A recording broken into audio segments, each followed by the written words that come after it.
Okay, so we should be live. I apologize, everyone, for being a little late. Oh, there it is. Well, hang on. Okay, yep, we are live. We are live. Are we live?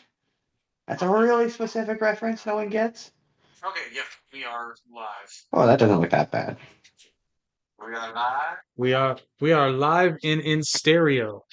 And Unless it's you're stereo. unless you're listening in one headphone and then we're mono, but it's That's 2025. true. Get with the program. Like get updated to stereo? I feel like everyone should be stereo. I was gonna say I feel like upgrading to stereo is in and of itself a dated term. Yeah, yeah, yeah, yeah. It's kind of be It's so like funny. it's kind of like you kids got to get away from your vinyl. This You're new thing right. called tape. So anyway, welcome to the Average Intelligence Podcast. Tonight's podcast is brought to you by one of our newer podcasts, the Arate AI Analysis Podcast, and our friends at Vizard.ai. We'll talk about both of those later, but tonight we got a treat for everyone. Well, I don't know if it's a treat. This will probably piss people off, but I don't care because I care more about the truth than I care about you and your opinion. Not you, the royal you. No, fair, fair. If I didn't care about your opinion, I wouldn't have you on the podcast. But for those who don't know, this is my good friend Justin. He is my, Hi there. well, technically you're my neighbor to the northwest, but It's true. neighbor to the north sounds better. Uh, he's Canadian. I am Canadian. Yes. Yes, he is very Canadian, and we often have off-air conversations about American and Canadian politics. And there's a lot going on with Yeah, yeah, there is. there's a lot going on with America and Canada right now. So I figured, since there's a lot of also just bad information going around when it comes to, in my opinion, particularly immigration, but basically everything, um, border Yeah. policy, immigration, economics, all that. And we can touch on all those tonight. And I think even if you support Donald Trump, it's worthwhile hearing what's actually going on because say what you will about Trump, like him or hate him, he's known to exaggerate and or dismiss the truth True. at times. True. So I've always said it's better to get it straight from the horse's mouth. So Justin, bar yourself Yes. from ever entering the United States. Yeah, okay, here's the deal. I look, I say it as a joke, but yeah, there's a part of me that doesn't really want to surrender my devices to your border when I cross the border. I have said some, I don't want to wind up in an Ecuadorian prison. I just don't want to wind up there. Salvadorian, A Salvadorian, I don't want to wind up in a Salvadorian prison. I don't not to want to be be made to disappear. not to be that guy, but Yeah, yeah, Salvadorian yeah. prison. It was very specific. I know, I do know people who, yeah, are going through. They have to cross the American border, and they're concerned about it. It's a very real fear being whisked away by your government, which is Well, kind of frightening a little well, bit.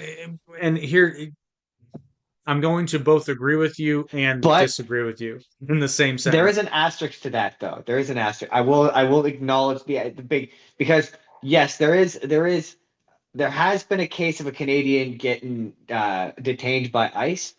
However, if you read into the story, she was in the country trying to sell some like hemp related products, and she Yes. was there on an expired visa.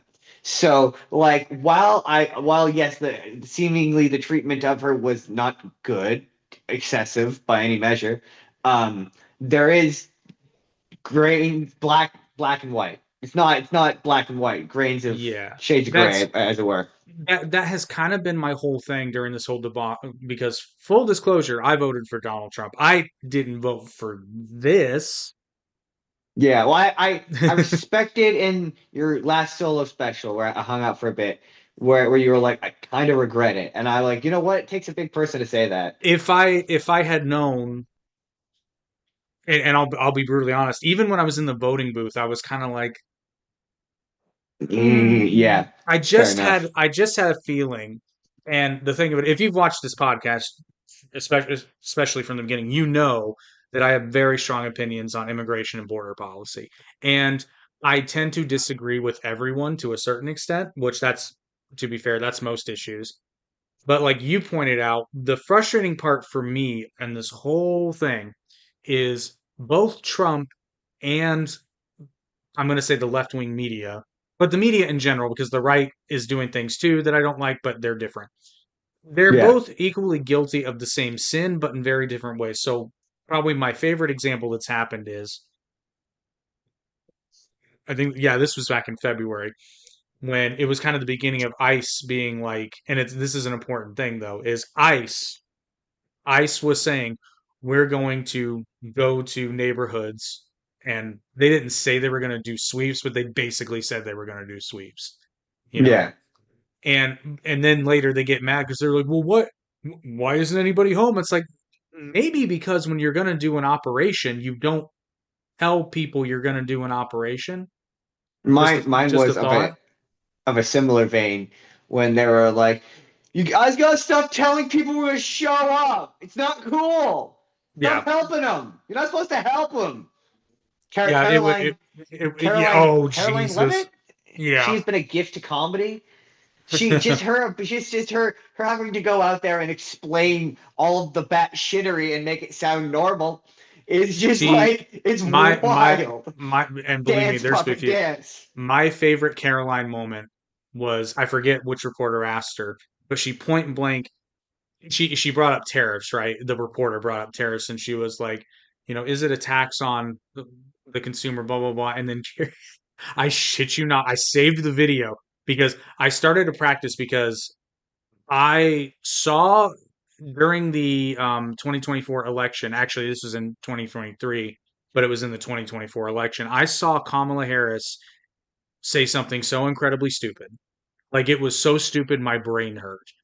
And I was talking about it and I couldn't find the video anywhere. That's the So worst. so I've started doing this thing where when I see a politician of either side of the aisle say something stupid, I've started screen recording it and putting it in a folder so that if I want to use it later, I will go pull it. And this is in there. So the reporter asked Caroline Levitt, about tariffs being a tax, and Caroline Levitt, I shit you not, says the following: It's not tariffs are not a tax. Tariffs are not a tax. It's a tax on imported goods. And I'm like, you No, just no? you just said what? Because here's the thing.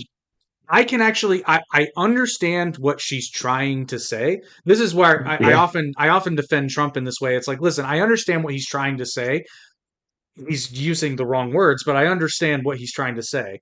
So what Caroline Levitt should have said was, no, tariffs are not the same thing as a tax, but depending on how you look at it, you could construe it because a tax is technically speaking, like this is me being that guy. A tax is technically a fee levied by a government in which you have to pay. A tariff Mm. is a tax on an imported good, but it's not necessarily a tax on consumers because if you're a consumer and you don't buy the thing, then technically you are not being taxed.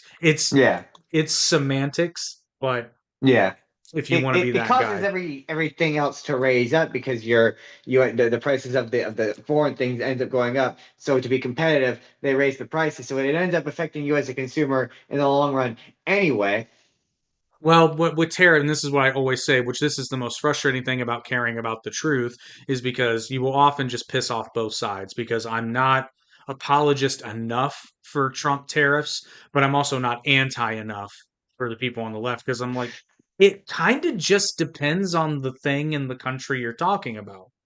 Yeah, I mean there are some of those tariffs that are comedic. Well, Um, yeah, the vast like majority are like I stupid. think yeah, like the what you talked about it. I brought it up in the comments, but the unmanned island with just that are just what else was on it? I forget. It's Penguins, an they were animal. Penguins. It was penguins. just penguins. Yeah, yeah, yeah. The island of penguins. And I saw there was a senator that had to justify it that just went, look. And they just kept trying to, and that's my thing, is like watching these Trump officials sputter when they have to explain the nutty shit. here's what actually happened, right? Because, and this is sort of the root of the problem, is they're doing nobody in that administration that I've seen thus far is actually doing the job of doing any research whatsoever because they just, and this is why, so the Terra formula, they've been accused, and I think they're right, but they've been accused of using ChatGPT. ChatGPT. Yeah, I heard that. And It so, looked like yeah, it. they probably did just It's pull up believable. pull up a list of countries from Google and didn't bother at all to, hey, I've never heard of this country before. That's kind of weird. If I'm in government, you would think I'd heard, because like even I'm looking at the list, I'm like, I've never heard of this place before. Yeah, but look, I mean, surely we're at a point where we're like 2/3 of that administration is incompetent. Like Oh, that's generously being, I 2/3. was gonna say that's being pretty gracious and to label as incompetent. I prefer outright fucking dumb, but That's me being gracious because I respect you. That's oh no, if I see, was that's the being, thing. That's the thing. It's not my administration. I no, I know. like, If I were off on my own, I'd probably be way well, meaner. and But I understand legitimate. your audience skews right. They surprise me every now and again. Like, well, Fair enough. speaking of skewing right though, I saw a video of Candace Owens of all people, which I understand why she did it. I'm not cutting her up. I cut her up plenty, but I'm not cutting her up for this. Is she's even out there being like, yeah, no, this administration's attack on free speech is actually a problem. And I'm I like, saw Ben Shapiro go for him, and I was like, yeah, "Whoa, okay, that was a turn I wasn't expecting." which here's They the all thing. are. Yeah. That's Yeah. because it's the stock market. They're all terrified of the stock market. I honestly, with me, because people who watch the show know that I respect Ben Shapiro, but don't always agree with him. But generally speaking, I respect his views, and even if I disagree with him, be like, I understand how you came to that. I think you may be wrong, but I understand how you came to that. Being a conservative religious person, I get it. But I flip flop on him on what seems to be a daily basis because his over justification. I was really proud of him today because I was listening to a show today, and he's basically saying, like, listen, guys, I agree with what you're trying to do with immigration, but just obey the courts. It's not a good long game for you because if this guy truly does Then deserve to I be said, deported, then just yeah, give him a hearing and then deport yeah. him again. And I'm just like, Okay, because as of this morning, they're being held at criminal contempt for that's what I last heard. They're all oh, being are held they? in criminal contempt. Yeah, that was the Oh, last I thing did I'd not know heard. that. Yeah, yeah, Oh, and because the I was thing waiting is for that. like, yeah, the thing that's wild to me, it, it's their guys. It's their guys telling them not to do it. Like I've seen they like there's nothing about the right that's so fascinating to me than their tendency to just cannibalize themselves. Like they turn on each other so hard. Like Coney Barrett, um, was selected by Trump, picked by Trump. And you know me, I like to peruse my right wingers, right? I like to keep abreast so as not to be in a bubble of my Matt Walsh's, my Steven Crowder's. And and Matt Walsh posted an image of her implying that she was one of the bad ones. But it's like your guy picked her. Decisions, nothing that I would But say was like blatantly partisan. what was on the left though, she was like the harbinger of death. She was like But she was that's gonna let because Trump do yeah, all that's this shit. because It's like yeah, but sorry. but I mean, she got confirmed, so they clearly didn't It's feel we that strongly about it. but they're calling her DEI. They're saying she's DEI installed. It's like your guy put her in there. Yeah, well, What and are you that's talking about? believe you me, that's another problem I have. Well, the left does it too, but just in a different way. But I've been shocked how all of, and I shouldn't say all of, there's a lot of people on the right that for years were spouting things like I'm a free speech absolutist, which believe me, we'll touch on because I know you have a fascinating thought experiment with that. But I they say things do. like, well, they're like, I'm a constitutionalist. I believe in the rule of law. I believe in due process. It's like, do you? Because based on what I've Right? seen, no, Okay. you believe in rules for thee, not for me, which is the exact same thing that you rightly accused the Biden administration of doing. Right. Well, actually, the left generally in a lot of I not that I ever respected Matt Walsh, or Steven Crowder, but like they're I look, you know me, I would never say this, but Steven Crowder rhymes with Yahtzee a lot of times. Like it's just a lot of stuff borders on like he's really into like impeding and on people's free speech rights or rights generally, and just being like, I know I'm a Christian, but maybe some people get hurt in the like just some not cool stuff that I'm like, I don't. Ben Shapiro, I'm like occasionally I'm like, you know what? All right, guy. Like But there are literally, and I'm not blaming Steven Crowder for this, but there are people. I have to be careful how I say this because I don't want to say this disparagingly, but there are people who would consider themselves pretty hardcore in the Crowder camp that yeah. absolutely, and this is not Steven Crowder's fault because you can't blame the personality for the actions of certain people in their fandom. They can't help that. Totally fair. But there are people that ride in sort of that viewership circle that absolutely hate Ben Shapiro. That's what I was. Matt Walsh is like that. Where I made a joke of it, where I said Twitter, refused to call it X. Twitter is always. I counted. I counted the other day. Three posts away from Yahtzees or Nazi. They're three posts. We don't censor out here. Three posts away from Nazis at any one time, and it's Well, and I'm always yeah, you should and quit working for Ben Shapiro every single time. well, and I'm in the camp, and I agree with because Ben has said this repeatedly when Ben was being called a Nazi, and I'm just like, did you miss the yarmulke on his head? Yeah, I mean, That's kind of a that's not a stretch. That's a pulled muscle. yeah, Like yeah, yeah, yeah. It's just that's hard.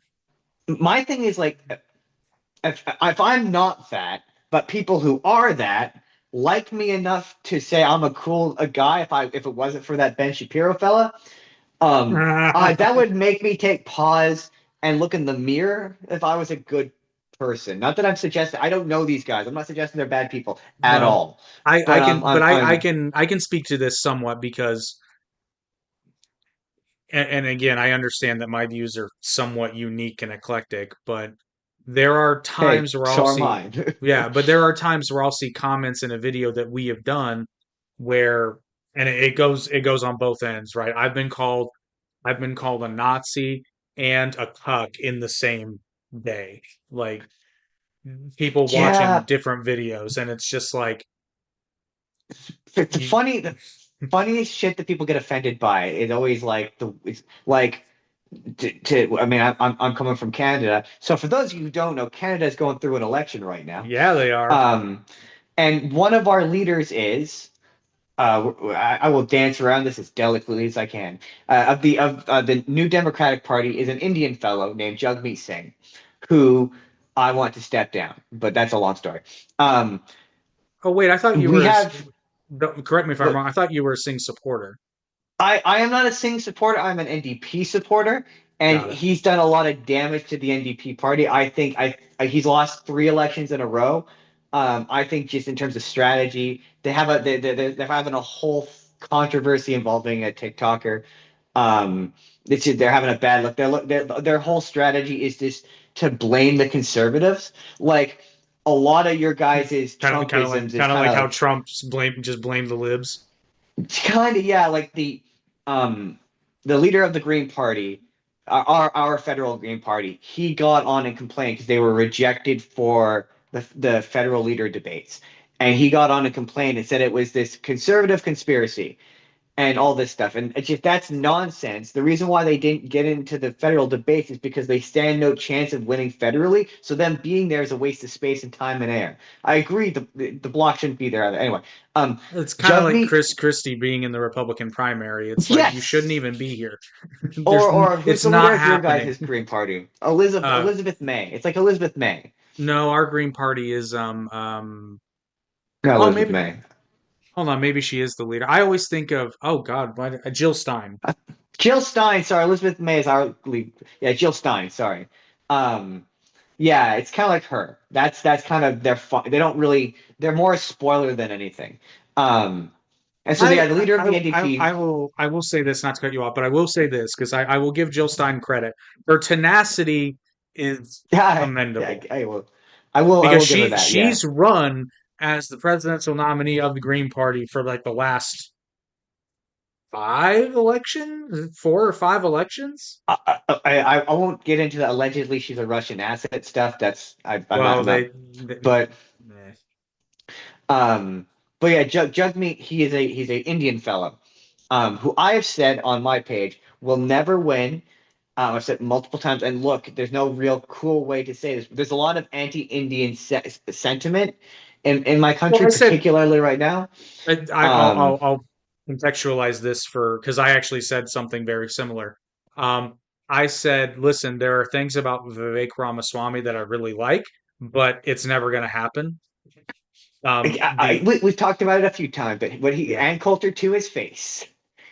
well, not just that. So I probably well my second issue with Vivek because I don't know when I first saw him I'm like I kind of like the guy. I don't love his policy ideas mostly because it shows a fundamental misunderstanding about the president's actual power because all the things you're talking about doing are outside of the purview of the president to do. I But have a similar opinion of Jagmeet Singh, actually. yeah, He seems like but a really chill dude. yeah, Same deal. but where I kind of started to think he was kind of being dishonest, to put it nicely, was when he started because when I first learned who he was, the way he was talking, I just and this I don't care about this, but a certain sector of the Republican voting bloc does immensely, is I just assumed based on how he was talking that he was a Christian. Like there are Christians in India, so obviously Yeah, there are Indian American Christians, right? And Vivek being an American, he was born here. It's not that weird, and I believe he's yeah. from Ohio. So yeah, that's not Oh yeah, weird. definitely. So I Midwest, just yeah. yeah, so I just assumed he was a Christian, and then I had read that he was a practicing Hindu, and I'm like, well, hang on a minute. And I will admit, I'm not an expert on Hinduism, but I thought they had gods, I think so, yeah. plural. And I just, it seemed to me, and it later came out that this was being done somewhat intentionally. Vivek was modeling his language when he was speaking about religion to sort of appeal to the evangelical right. And to that, I said, and who do you think you're fooling? Yeah, yeah. I mean, to Jagmeet's credit, he's very much about his faith, and I fully respect that. Well, so is Vivek, but the difference is it's like, hey man, if you just come out there and say, you're a Yeah. Hindu, like just say it. Like the evangelical right's not going to vote for you anyway, so you might as well be true to yourself, you know? Um, yeah, our NDP is very similar to the Democrats in the sense that like but progressive Democrats in the sense that like they talk a big game and have a lot of neat ideas but don't actually do anything. Like they had a coalition block power that they could have used to bully the liberals that they didn't. But Jagmeet Singh, yeah, will never win because he's Indian. He'll never win because he's Indian. And the reason I could say that with reasonable certainty and reasonable comfort is because there's too many conservative comments that say Jugmeat needs to go home. He's from Brampton, Ontario. Right. So Well, maybe that's what maybe they mean he needs to be elected. Oh no, wait, Ottawa's the capital. Never mind. yeah. I got So my shit mixed up. Never yeah. mind. I was gonna make a joke about how he needs to go home to the capital, but he's not from the Um capital. He's but from the correct province right, yeah, you're in the ballpark. But I got ish. a lot of conservative people who got really offended by that. The implication that he won't win because of racism. They were like, no, it's because of XYZ political reason. And I'm like, it's not, and the reason why I'm even more comfortable of that, and this just kind of shows your guy is really impacting our elections in a way that's kind of fascinating. I the area I live in Abbotsford, for 18 years has been Jordan got confused by this, has been blue, has been conservative, for 18 years. Wait, I wait, know. what? He was like, wait, what? Yeah, blue is conservative, red is liberal in Canada. Oh, for fuck's sake, that's so confusing because it's the exact opposite here. Yeah. I know. Okay, Jordan, okay. it took Jordan a minute the other day too. He went, Wow. wait, All what? right. He's like, oh yeah. Well, that okay. That okay. Yeah, that This probably is explains a lot. Yeah. yeah, yeah. Um, so our city, our area is, yeah, it's a deeply conservative like city, just deeply conservative. Like one of our city streets is a church is across the street from another church. That's how um and so the guy who's been our I can't think of a good equivalent, but our member of parliament is retiring this year. Hmm. And the guy that they've replaced him with is a nice Indian fellow. And a guy he's going up against as an independent was supposed to be the conservative MP, but for political reasons, one reason or another, the Indian guy wound up as our lead candidate, and the vote is now split. And I'm not saying that that's a result of like that we have a Mennonite, a huge they call it like the Mennonite mafia apparently rules our town. I just don't think they're gonna vote for the nice brown fellow. I just don't. And I just as I don't think all the nice Indian folks are gonna vote for the nice white guy because of principled reasons, because of you know what I mean. I mean, All it's really gonna do is split the vote. well, and that's kind of that gets a little. It's not your situation is not a dicey, but I always go back to Obama to kind of cite this. It's like, believe me, there were plenty of policy reasons to dislike Barack Obama's presidency. However, His before, personality was not one of them. no, that's true, but prior to him being president or in the early days of his presidency, people still hated him. And I'm not saying everybody hated him because he was black, but there were people that hated him because he was black. I mean, yeah, like I always say the reason, the way you can tell that America was kind of iffy about Barack Obama was the next guy they elected was the whitest possible guy you could possibly elect. Well, he was more orange than white, but I get what you're saying. Like I had a the only great one who could possibly tan. be more white is Joe Biden. The only one who's whiter than Donald Trump is Joe Biden. Oh, I don't know. Well, Mitt Romney already ran and lost to Obama, Oh, that is such a fair point. so they weren't about to do that again. That is such a. There was a point where people were like, "God, Mitt Romney would be more preferable," and I was like, I don't know. I will say that the most astute thing or the most interesting thing Obama has said recently was, and I think you talked about I this, did. Yeah, I was know where he exactly said, what you're yeah, talking about. where he went, imagine if I did it, and I was like, it's just such a solid point. It's Well, just and such you a know, solid I was just point. gonna say, I listened to that and I'm like, you know what? He's got a point. He's got a point. If Obama had barred Fox News from the White House press events, oh my, there would have been fires in the street. Not maybe not Right, literally, but I mean right, certainly right. metaphorically. Like My thing is I don't know we talked we haven't talked about the Trump third term. It keeps coming back. Like that's why okay, honestly that's honestly a good segue into the point I was kind of touching on earlier. can, So yes, can please. can I ask you about Steve Bannon? Like as a person on the left, everything about Steve Bannon is wrong. Like he just seems like he's a bad guy who wants to do As bad guy things as and a just person in openly the say middle, yeah, as a person in the middle, everything about Steve Bannon is wrong. Probably okay, cool. the overarching encompassing problem with Steve Bannon is like a few other people that Trump got close to, insofar that they do not these people do not give a flying fuck about the rule of law. They don't care about the Constitution. They don't care about the rules unless it has to do with them. Then they're all about law and order. Then they're all about constitutionality. Then they're all about this stuff. But when it suits their purposes, they're like, we'll wipe our ass with it. Because I'm just like watching Steve Bannon. Admit that they're conspiring to what it sounds like a crime by being like, "Oh, we're working on getting that third term." What? Not necessarily a crime, but and like this is the frustrating because Like what? this goes to a couple things, right? So this goes about the third, mostly the third term and the 14th Amendment. Okay.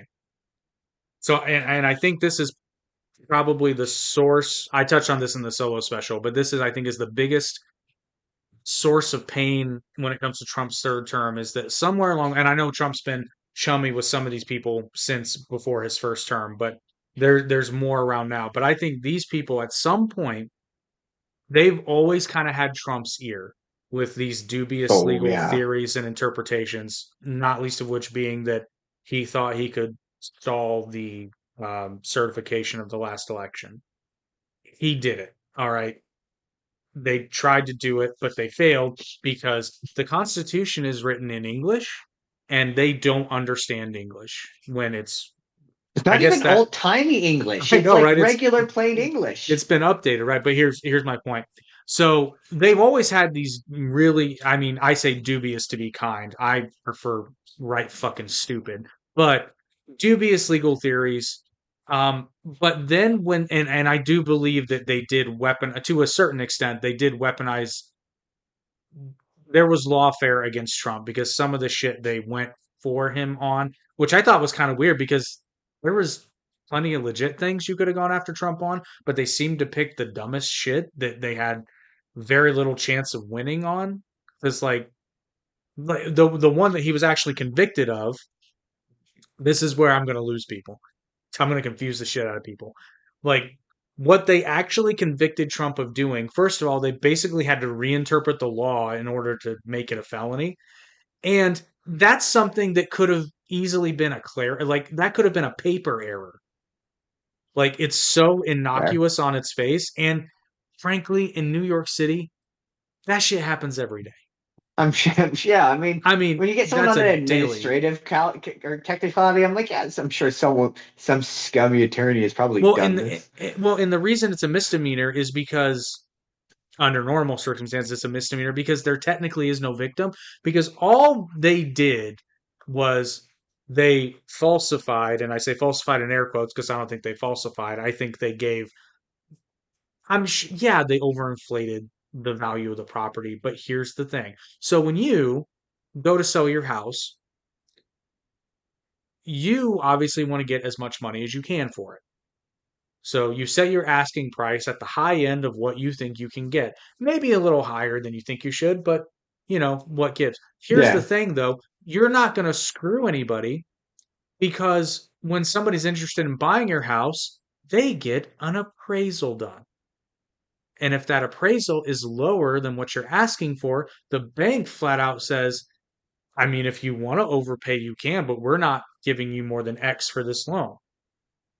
So when Trump submitted these documents to the banks, all they had to do was order an appraisal if they felt like the numbers weren't right, and they chose not to do it. Who gives a fuck? I know I don't. Yeah, fair enough. That's I and but mean, that's what they so that's what they got him on. I think they were here. Okay, here's my perception of the left-wing media when it comes to Trump. It just kind of seems like they're constantly waiting for the court of public opinion to turn on Trump enough that that that that they will just turn on him and he will become less popular, which or it just doesn't seem to be working with an It asterisk. Well, it might, but it won't be because of the left wing media. It'll be because of Trump doing what he's doing. But anyway, back to the main point. So when Trump basically got out of all these lawsuits and such scot free, which I predicted he would if he won the election, because Yup. I mean it I was mean, the like day after he won, they all dropped them I like was gonna say it instantly. It was was it like, was it was less than a week. It was less yeah, than a week. I was like, Um, oh, come on, guys, have some balls. but coming out of that, Trump, in his own mind, I think, thought that not only was he untouchable, but that his lawyers were right all along. He So just has become this sort of person who he says things that he thinks are like just off the dome that he thinks are good ideas because he's clearly on the verge of going insane or gone no, insane. see, that's where I And disagree. What I think that is I think that's not coming from Trump's brain. I think that's coming from these lawyers that he's well, surrounding I more himself mean with and the like Steve Bannons. I think like the crazier shit, like the annexing Canada and like taking Greenland. Like I think that shit that he thinks up on a whim, and then he says it, and then like because he has these moments where he says these things, and then like people don't immediately respond that it's a good idea, and he gets mad. And I've like dealt with people like that where it's like they want your validation, they don't want your opinion, and that's his thing. It just seemed like he expected everyone to be like, yeah, Canada, make Canada 51st state, damned if it would work or not. Well, see, I think honestly his strategy for that was to throw the Canada out there first and then like to get everybody in an uproar about that. And then when he suggests Greenland, he was hoping people would be like, well, I mean, that's not that bad. And I mean, he's kind of got a point. I mean, they're already there anyway. So I think that's what he was hoping for. Turns out suggesting the annexation of other countries into your territory is kind of a passe idea that kind of went out of style in, oh, I don't know, the 1950s. Look, okay. Arguably before then, but that's when it really. Yeah, and also it doesn't help that then this is where like you're like Canadian perspective as someone who observes your media once a week. Um, I watched a lot of movies from the 80s, and the 80s sure was like Russia's the bad guy. And so like and even and like so far as the media is concerned, Russia's the bad guy. So it's kind of wild to see your leader go, maybe Russia's not the bad guy. I was just like I made a joke of it because that was like we talked about on Star Trek. We talked about jokes for Jake. This was a joke for Jake. I made a joke saying that it was the biggest heel turn I'd ever seen. At first, I wish I'd waited a day because I said Hulk Hogan, but if I'd waited a day, I could have said John John Cena. Cena. I still think Hulk Hogan was. Literally a day. I still think Hulk Hogan was the biggest heel turn of all time, but Cena's up there. Um, Cena. I will say, okay, Cena was big enough that Jordan went. Did you hear Cena went heel? And he doesn't even. Also, speaking of which, this is a complete aside.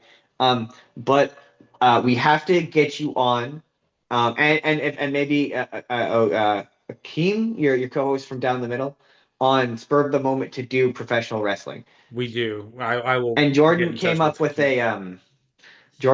an excellent suggestion for that. Sorry to cut you off. About watching classic wrestling matches. So I wanted to mention that because you're the wrestling guy, you would know some good ones. Oh yeah, I've got a list. I figured you would. Sorry, Yeah, yeah, but yeah. I wanted to while I was thinking of it, and both the professional sure. wrestling So, episode. and WrestleMania is this weekend, so looking forward to that. I'll be able to turn my brain Excellent. off for a couple nights and just enjoy. Although they're speaking of Trump, they're doing this. Oh, it's simultaneously cringe and great at the same time. Do you know who Chad Gable is?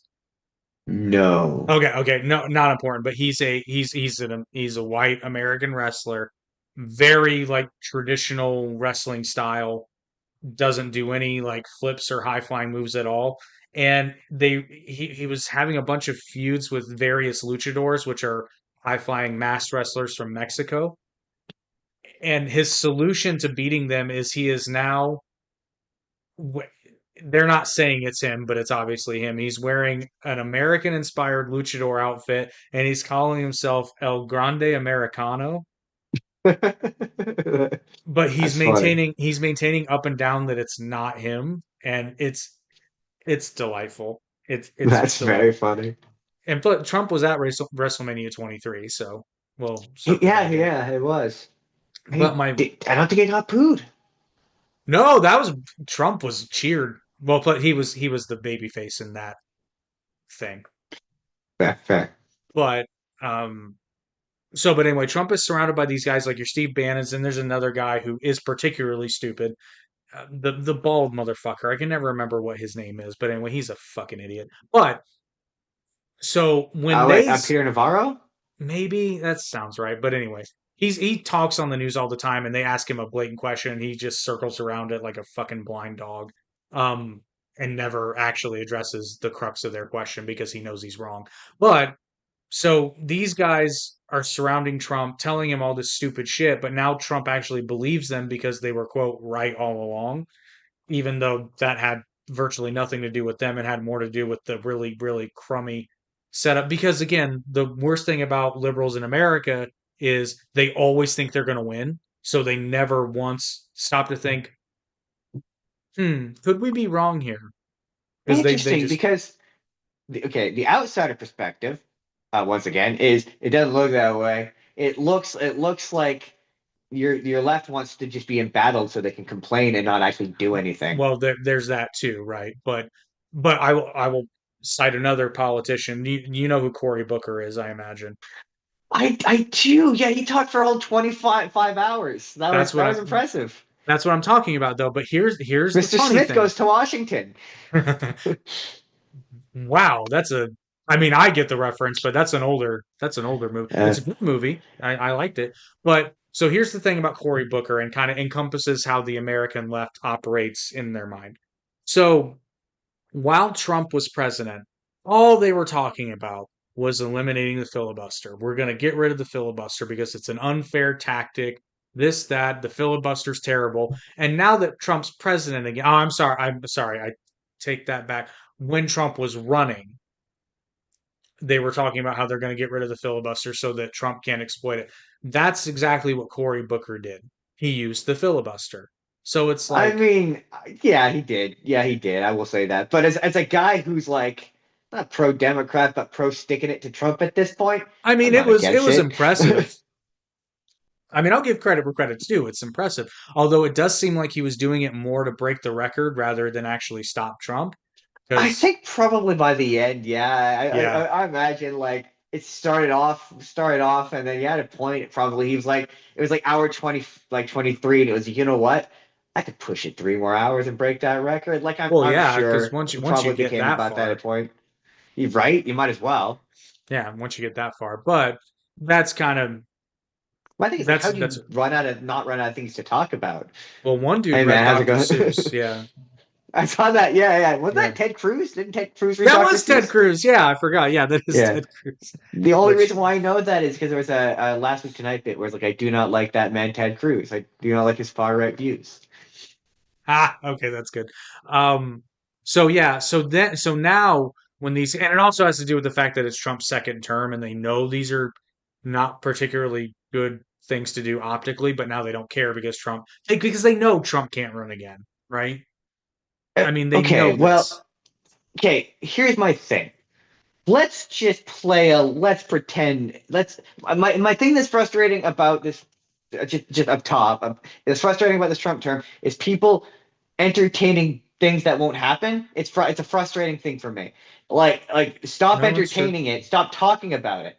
But let's take this to its logicalist conclusion, and just be like, let's pretend Logicalist. he does magically get a third term.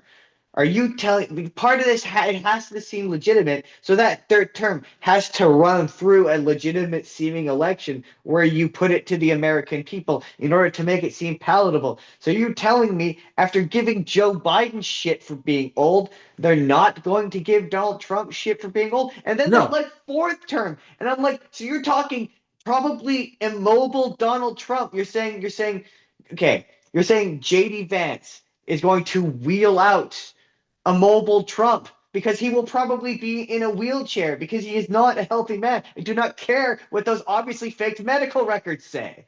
see, you're starting from a false premise because we all know that Trump is immortal. I mean, the both the left and the right. It's both. This is where it's both sides, Jake. They both think he's this immortal goblin god who will live on for. Why is Steve Bannon unaware that he will be 82? Did Steve Bannon not have elderly It grandparents? doesn't matter because McDonald's French fries are bathed in unicorn blood. Please tell me you didn't believe those medical records. I'm Oh, not I'm not a conspiracy minded guy, but they were so obviously my favorite was when they asked him about the cognitive test. And he's like, it was a very well-known cognitive test. What's it called, sir? What's the name of it? It's it's just a called the very well-known one. it's called the very well known cognitive test. So you're failing the competency test, Trump. You're You're failing it. failing it. You're failing it. I won. My other favorite was he was taking aspirin. It said he was taking aspirin for his cardiovascular problems, which tells me he probably has heart problems, which makes sense to me. Well, I I've mean, he always is a he said, is a man in his 70s, like right, who eats like like that. right, like that's my thing. Is like I have maintained there. Okay, this is my conspiracy theory. This is my. I've maintained that he's going to die of a massive coronary in office from the stress of being president. Like I've You know maintained what? I that. don't think it's going to be from the stress because I will give credit where credit's due. Trump does not seem to be bothered by stress like a normal human being would. It just doesn't Uh, seem to. maybe behind the scenes, yeah, maybe. I mean, yeah, maybe he is running solid, but at a certain point, rubber meets road. Well, but I also think that when it comes to Trump, there is a certain, and I don't necessarily mean this disparagingly, but like, and this will make sense. Like, there has to be a certain level of delusion for him to be that relaxed in that position. And it's the same thing with, again, like pro wrestling and pro athletes. Like, there is a level of self delusion and self confidence that is required to get to a certain level in certain arenas. Like, Yeah. to even run for president, to a certain extent you honestly do, to Oh, for win, sure. you have to believe that your shit doesn't stink to the point where you can get the majority of an entire country to say, you know what, that's the person. My thing, the thing that it's just constantly driving me insane is just like I have elderly grandparents, and like I see he has bruises on his hands that just old people get, or my personal favorite is when he was talking about Barron turning the computer on, and it was the most senior moment I have ever seen, and I'm like, he's a senior citizen. Well, Why are yeah, these yeah. people not seeing this? And are they? I feel like Frank Grimes in that episode of The Simpsons, just like ah. I asked Barron, how do you turn this thing on? He said, you just push the button. I say, what button? It really it took me back to the time when I had to help my grandma figure out her DVD player, and it ended with me going, Is it plugged into the wall, Grandma? No, plug it into the wall. Is it working now? Yeah, okay.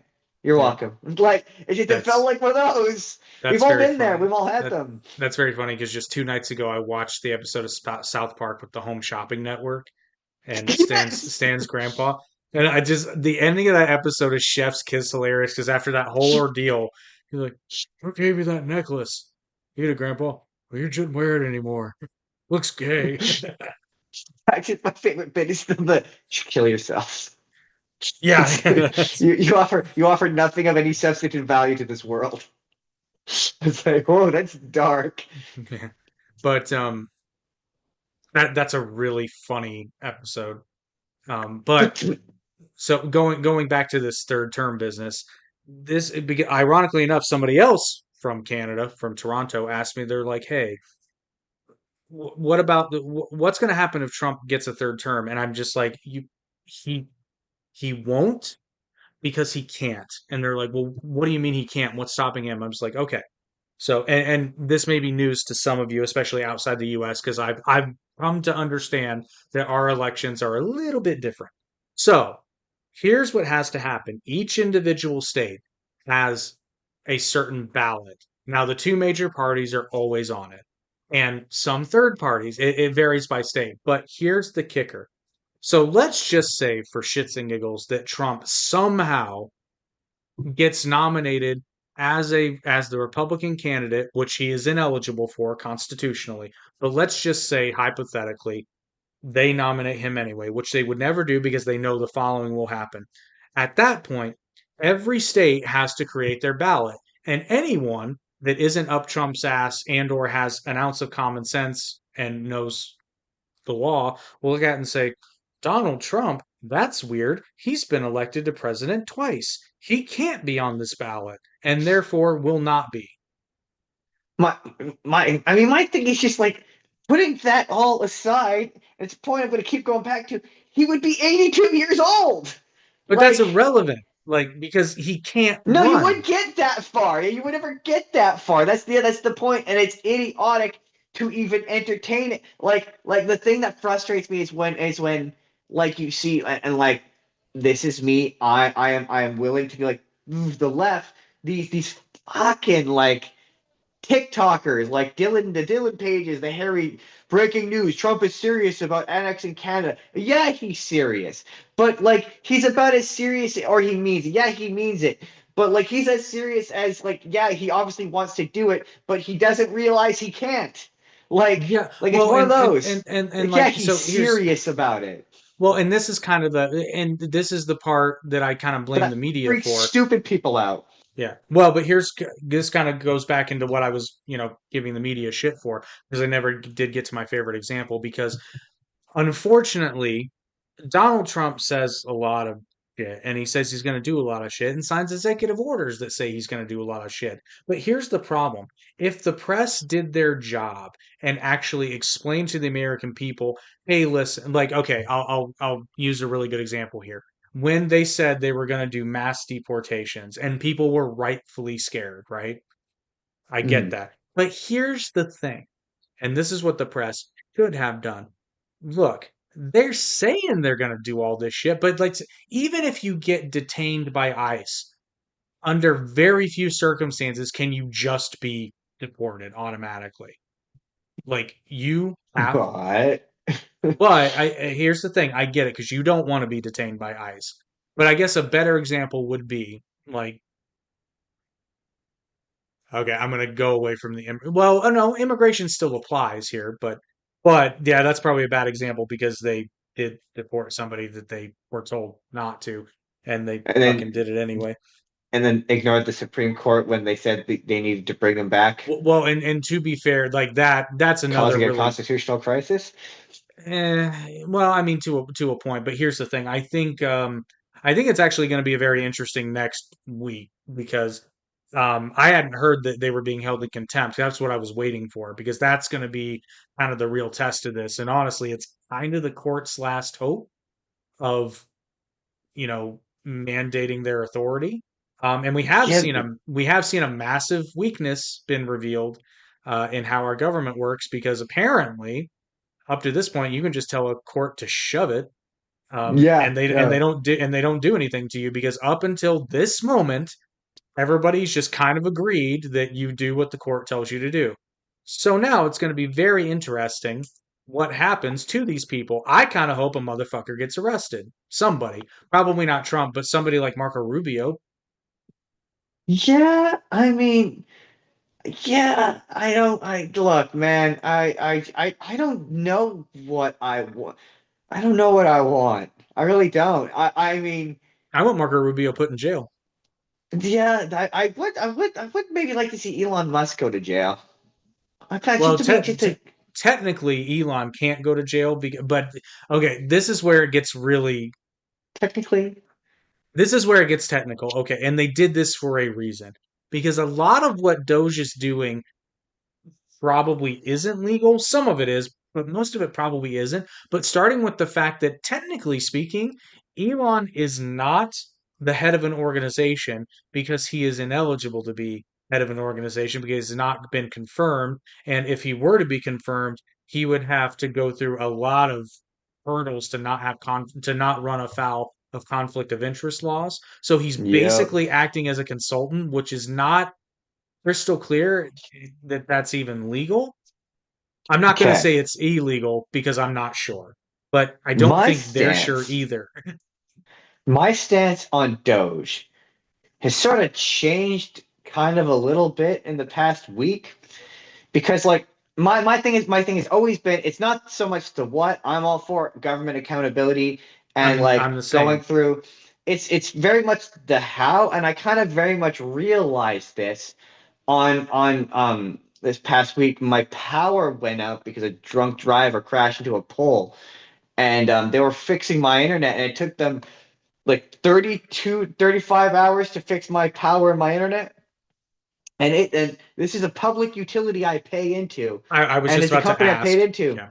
And I'm like, I want an hour by hour breakdown about exactly what you are doing with my money to fix this problem. I want you to know exactly what you're, even if even if the step is nominal, even if it's the slightest step, every hour I want an email that tells me what you're doing with my money to fix this problem. So at that point, I was like, I get Doge a little more, but it's still Uh, it's still the how Again, for me. like so many things in Trump 2.0, it's not what they're doing necessarily, it's how they're doing it. Because here's the thing, and this is why I get so frustrated because I I do, based on right now, I do kind of regret Mm. voting for Trump. But that being said, my vote, I listen, I live in Indiana. They were going red. Yeah. My vote didn't matter I, one iota. I'm I'm this usually this if the that's so it's the funny bit is I'm usually like that in my riding where I usually vote NDP because there's no the conservatives are going to win no matter what. I don't usually strategically vote. This is the first election I probably will vote liberal simply because I don't like Pierre Poilievre. That's a whole separate issue. But my point being, my vote is normally symbolic, which is just me saying like I don't want either of these two lunatics. And I do regret voting for Trump because even though I disagree with it, I still have to take a degree of ownership because I did technically vote for this. That being Yeah. said, this is not what I signed up for, but it's kind of like how when you join the army, you can't leave Yeah. just because you're being sent, you know, You did kind of vote for the leopard who wanted to eat your face. I mean, he didn't want to eat a your little bit. face, but you know people whose faces he wants to eat. Well, no, see that I'm going to push back on your example there because that I didn't want the leopard to eat anyone's face. No. I'm just saying, you know people who the leopard wanted to eat their face. It's not that you wanted the leopard to eat their face, but that leopard did want to eat their face.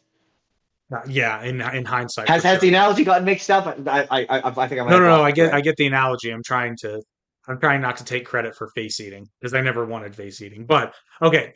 But my point is, at the No, I would time, never suggest that you would. I know I just want to understand the metaphor. But at the time, the two serious choices were Donald Trump and Kamala Harris. And even after everything that's happened, I would have never voted for Kamala Harris because unfortunately, Trump got elected because the Biden administration hit the bed so incredibly bad that, okay, I always say this about Trump's first term is the Democrats were so bad at their job that they found the one person in the United States of America that people hated more than Donald J. Trump. Yeah, that's the Democrats. It's And pretty useless. They're and the doing it second again, I was going to Jake. say, and the second time around, they found the one person that people hated more than Joe Biden. Yeah, I mean they're doing. Look, I made fun of it, but they're doing it again.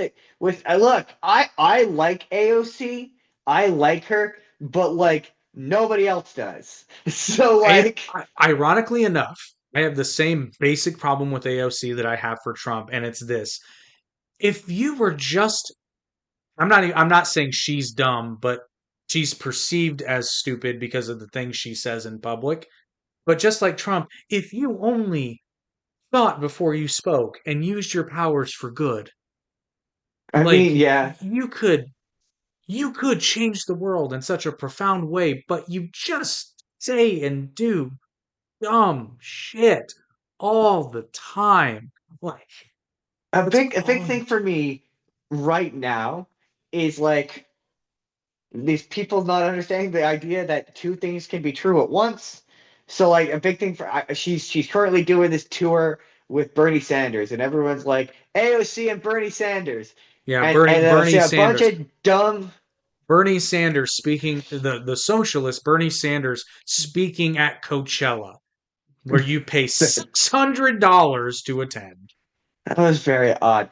But my thing is, I saw a bunch of right wing comments being like, isn't Bernie too old? Yes, Bernie is also too old. That's yes, two things can be true at the same time. Yes, but Justin, what you're failing to understand is that I'm not running for president. I'm running for vice president. I'm I there to mean, support. I'm there to support Alexandria Ocasio Cortez. at least when he dies in office, no one will care. I mean, When he dies in office, people will just prop him up at the podium for for a weekend. he's like, I'm not a Democrat, ish. I run as an independent, but I identify All more with right, the Bernie. Democrats. All right, Bernie. I believe you. I believe you. You The should thing know. is, the thing is, in Russia, they do things very differently. I refuse to believe he. Yeah, everyone's always like, if Bernie would have won, I refuse to believe that. I've always, as a left leaning person, I've always been like, no, no, there's no way. In a way, I don't think a Bernie presidency would actually be all that bad because none of the shit he wants would ever get done. Not No, today. okay. Do you think? You gotta admit, that would be entertaining. Do you I think will admit. America? Okay, look, not to be like, but like, I'm just the state of your country. Do you believe your country would elect a socialist Jew? Never, no, No, yeah, no. no. There's Well, no I'm saying world. never. I'm saying never to the socialist part, not necessarily the Jewish. I No, think we it's the would. combination of the two.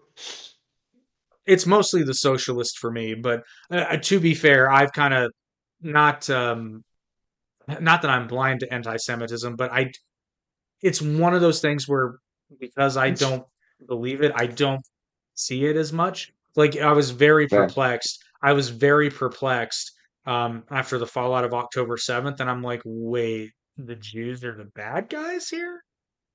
Since Yeah. when? How? It Like I'm just it's failing to see the mechanics here. And then my conversation I had with Rabbi David Grossbaum, which is on the Arte podcast, I learned a lot about Judaism, but more than anything, I learned a lot about the Jewish perspective. And it's like, yeah, I don't get the hatred. I don't like. There's throughout history, there's been hatred that I don't agree with, but I can at least understand how they got there. And for the life of me, I just don't understand the anti-Semitism. I just don't. yeah, yeah. Yeah.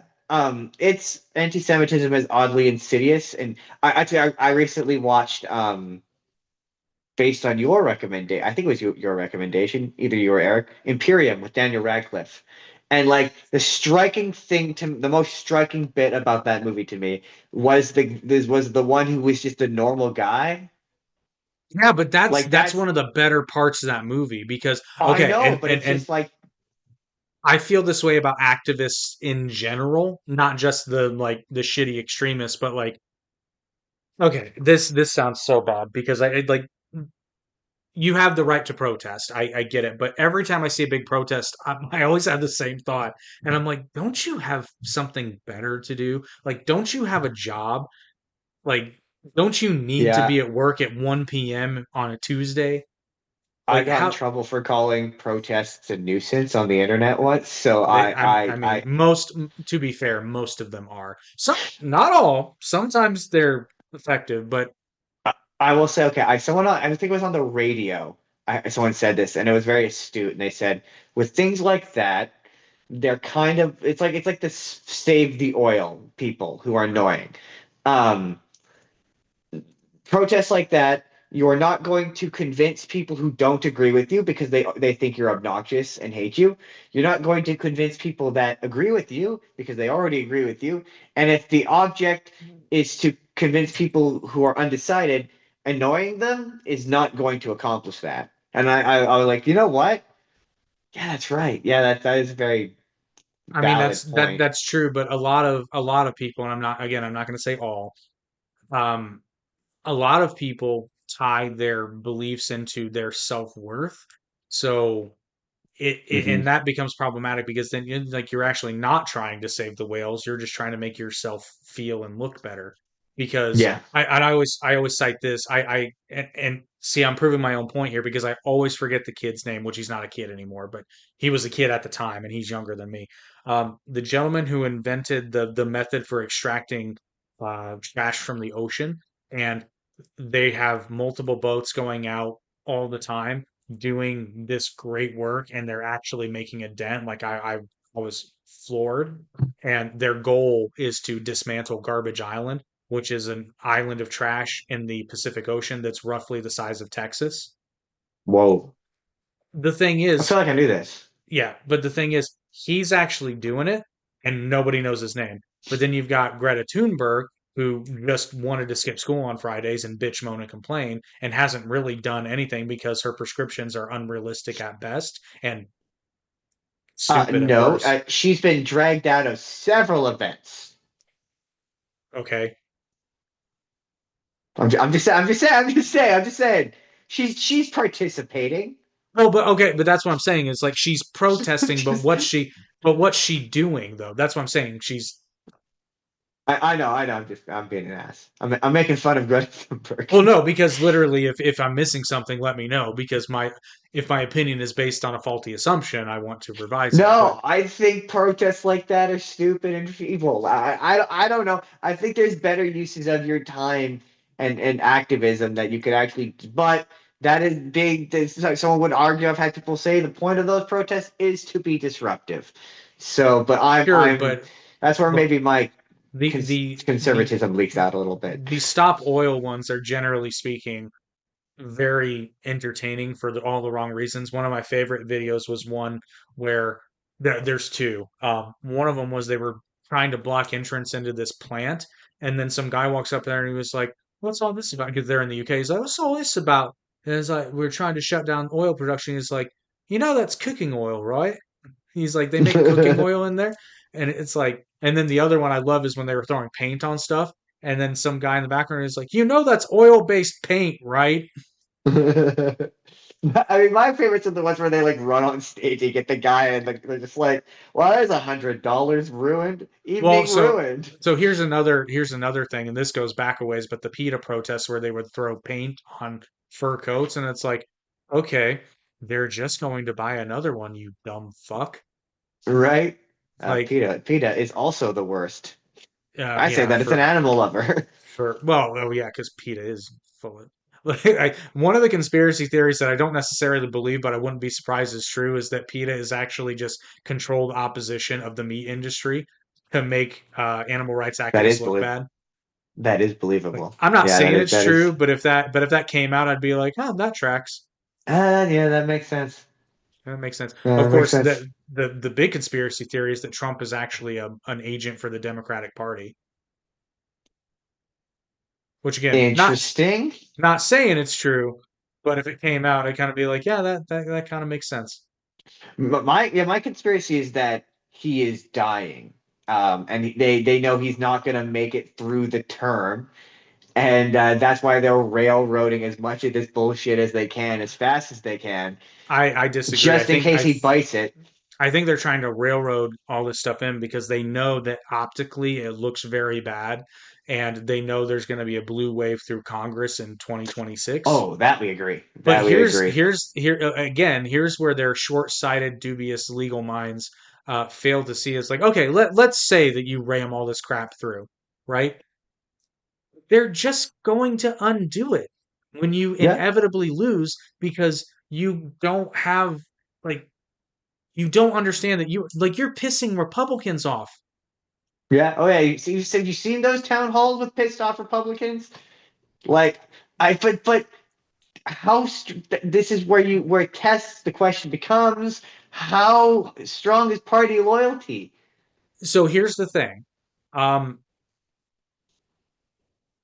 I think what those town halls prove, which actually makes me feel good somewhat, is that because I'm not a Republican, so to speak, but it's nice to see Republicans chewing out their elected representatives because they are not adhering to things like the Constitution. They are not upholding the rule of law. They're not upholding due process. And I think that is more than fine. I think that's admirable because at the end of the day, if, like, let's just say hypothetically, I was a Republican, right? And I've been a card carrying Republican my entire life. When they stop adhering to and upholding and defending the Constitution of the United States of America, that's the point where I'd no longer be a Republican. Dark Woods says only 2% of our GDP comes from Canada and 20% of Canada's GDP comes from the US. Um, I do not have these statistics in front of me our to. our GDP can't come from Canada. No, it does though, because due But process it does though. it But it does. does though. But It's it it's does in though. the law. Like It's it very much in does. the Constitution. Well, it's in it's in all the immigration laws. It's Yeah, there. no, yeah. There are You, processes that are mandated by law. Now, the you're exceptions, there are some exceptions, right? So it's one of those things like where if you're caught immediately, and this is where the Biden administration was admittedly wrong because it is somewhat up to the discretion of Homeland Security as to whether or not they can allow people entry after they've been caught crossing the border. And the issue was that the Biden administration was apparently they weren't letting everyone through, but they were letting in a large number after they were apprehended. And they sort of changed the mission of Border Patrol less to enforcement and more to humanitarianism, which I mean, it's not inherently evil, but the problem is when you set a precedent, it incentivizes people. But the root of all this evil is the fact that U.S. immigration actually is very inefficient, makes very little sense in the scheme of things, because many Americans believe that it's just as simple as you show up at a port of entry and request access and they let you in. It is not that simple. No, Now, years and years of paperwork. yeah, to immigrate. Now, traveling is a little bit different, but even then, a lot of times you still need a visa and you still have Hmm. to go through a checkpoint and all that jazz. Um, yeah, it's okay. Here we go. So you just allow people to walk over your border from the U.S. with no interaction. You wouldn't allow me to just. Actually, funnily enough, I did just that. I did. I did. I crossed the border into Canada in my car, and they asked me two questions. They said, "Where are you coming from?" And I said, "Michigan," because that's where I crossed the border, which was kind of a stupid question because it was at the border crossing. And then the nice lady asked me if I had any weapons, and I said no. And she said, "Okay, welcome to Canada."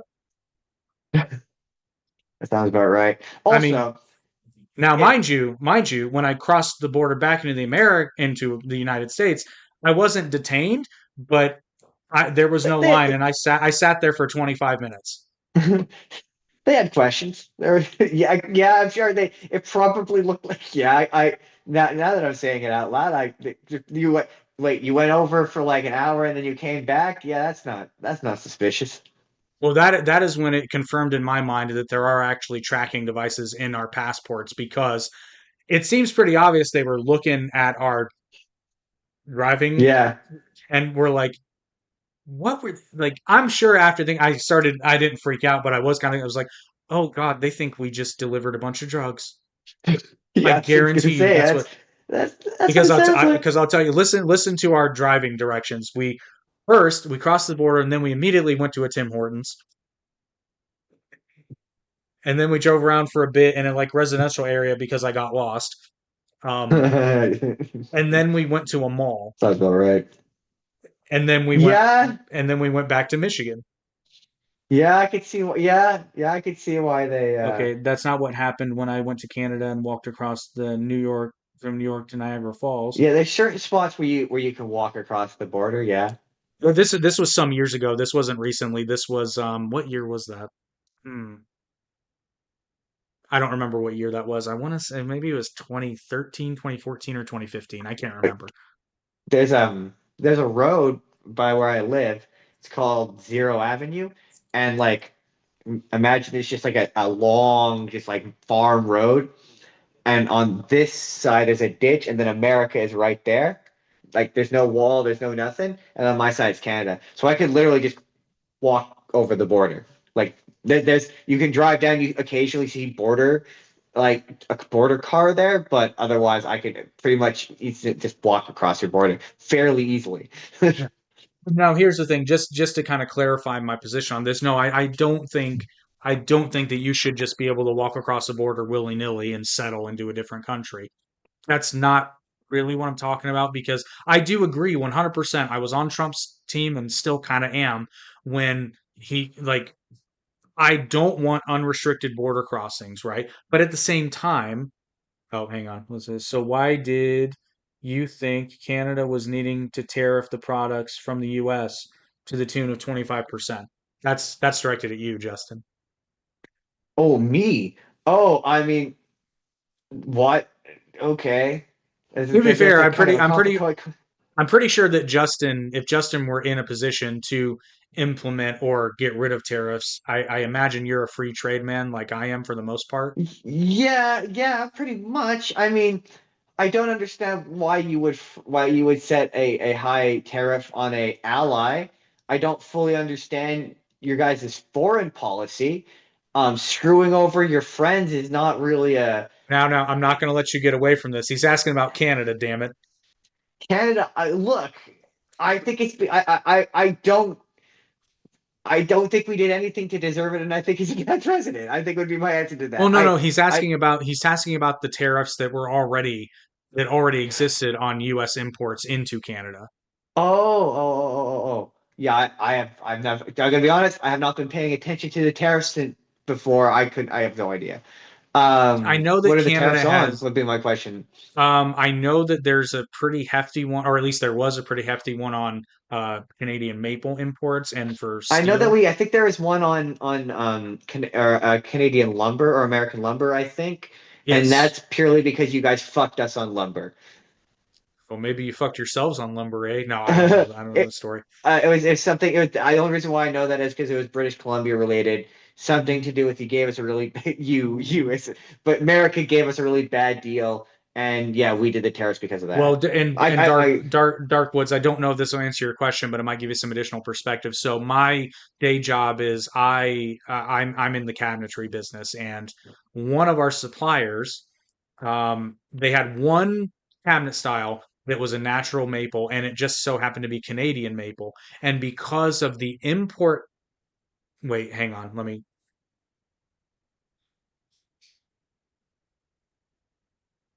There was something because it was Canadian maple, it was 40% more expensive. Like it was. Now, to be fair, because of that, they ended up sourcing it elsewhere and the price went down. But there was something about which actually, now that I think about it, I think that was a tariff on. Yeah, I'm sorry. I did not make the point I think I was going to make because that was a tariff on Canadian maple. So all we uh, really want is you to be fair. We didn't have. No, we so is absolutely had tariffs. That's what I was talking about. So no, there was a to the tune of I think 40% import tariff on lumber from Canada into the United States, and that's why those cabinets were so high. That was a tariff. yeah. That was a tariff that the United States had on Canadian exports into the United States. So Yeah, imports into the United States. I to be fair, my knowledge about tariffs is I would describe loosey goosey as best, but I'm reasonably sure, yeah, there was some sort of tariff situation involving Canadian lumber because there Yeah, was no, a whole I big debacle. Yeah. So yeah, that was a fact because for like I said, that was one example of and there was another kerfuffle where like for a while we it's not that we weren't allowed to sell to people in Canada, but it just wasn't cost effective yeah. because of Oh all the yeah. That duties happens a and lot. imports. Yeah. Well, because it's That's like, why geez, getting I mean, sponsorship is hard. I will say, your country does kind of suck when it comes to like duties and imports because I sent a gift. I sent a gift to a friend and he ended up having to pay, well, he didn't pay it. He told him to fuck off. But he was told he had to pay $60 duty or what I don't remember the exact date, but basically he was told he was going to have to pay a $60 fee after he got his gift. And he was like, fuck you, this isn't merchandise. This is a fucking gift from a friend. Yeah. I got charged import $20 import tax on the Star Trek uniform you sent me. Yeah. Yeah, so that sucks. Yeah. It's like, then we actually built your missile defense and we pay for it. We subsidize your military. The things we are asking for is not unreasonable. Sorry, I mean, there's an you're icon asking. right in the middle. Yeah, I know that the stupid friggin' heart. I know it drives me crazy. Um, if you're referring to wanting to annex my country, you can take your annexation and ram it up your ass. I'm sorry. Was that too rude? Sorry. Well, I mean, I'm given that Trump has talked about making your country the 51st state, which again would be really stupid to do because it would ensure there it, wouldn't be a Republican president or Congress for the next 50 fucking no. years. It just what would have be involved in that? It would never happen. The mechanics of it. How would you Listen, even integrate I us into it? Would even I will compromise, and this might be Trump's actual intention. Let us have Quebec. no. But Quebec is getting patriotic now. They're on Oh, our damn it. side. See, it I know. backfired. The plan backfired. The plan was to just take Quebec, right? Yeah. And we're No. gonna Yeah. take Quebec, and they're not gonna speak French anymore. They're I gonna did see speak a really, Spanish. I saw a really funny ad from Gavin Newsom being like, Canadians, please, we have Disneyland. Please, please come to our state, please. Like, yeah, tourism is down as well. Nobody wants to go to America. Yeah, but okay, so I'm gonna make the point that I've been trying to make this entire podcast, but before I do Sorry. that, no, I keep getting sidetracked. But before I do that, if you like discussions like these, but you find them maybe a little too long, you might want to check out one of our sister channels, the Arte AI Analysis podcast, where I use Google Notebook LM. Yes, it's me, but it generates our AI generated hosts, Atom and Ilea, do kind of condensed breakdowns of the various podcasts in the Arte podcast pantheon. They're Um, very astute. I got weirded out when they dropped an F bomb. That was very odd for me. The F bomb was delightful. That was I was like, oh, that it completely caught me off guard Just because I hearing his because yeah, hearing his NPR sounding ass just say fuck, and I was like, I wow. know it was so funny. After you told me about it, I of course yeah had to go play with it myself, and yeah, just me giggling. Me and Jordan listened to one while we were in Mexico, and he was like, it gives us way too much It credit. does. It makes us sound much smarter than we actually I are. know it's delightful. But so the point that I was making, so I started getting into it with the whole third term thing. Um, it's just I'll get to your comment in a moment, Darkwoods, and you probably think we're ignoring you because there's a solid 2 minute latency here, but I'm It's a not. bad delay. I'll get to it in a second. Um, so then we get to the whole trying to deny birthright citizenship thing, and it's like, Justin, I'm not looking for like the Oxford definition here, but you understand what the word jurisdiction means, right? I mean, yeah. I mean, Yeah. I know, certainly know what's involved in a constitutional amendment. Oh no, that's so here's the thing. They technically can, if they wanted to, they it would be a really hard sell.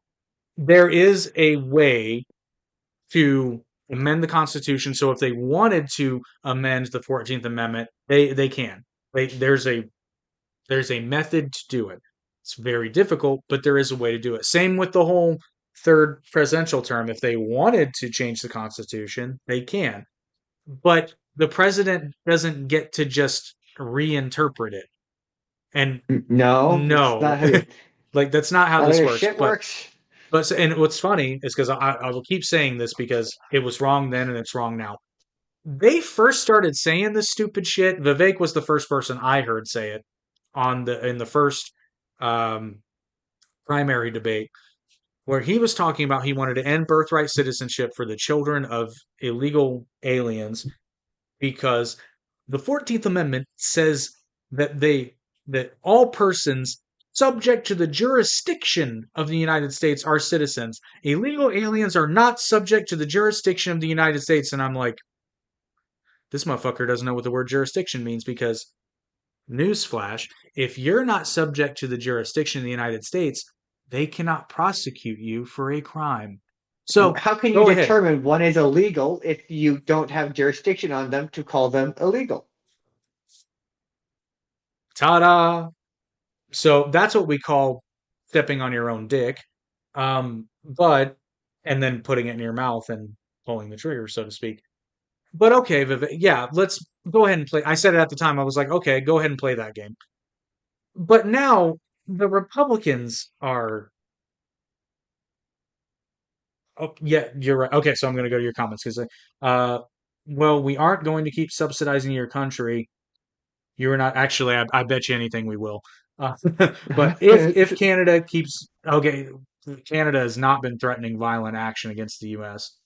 No, Because here's the thing: no, we haven't. listen, we all saw South Park, Bigger, Longer, and Uncut. We know how that ends. We do. It's Yeah, we're not well. savage. You know how many people told us we're the reason the Geneva told me we're the reason the Geneva Convention exists? Apparently, we used to like put like bombs into soup cans and toss them at people, and like would give it to them like it was like food bank. There's a reason it's apparently called the Salvation Army.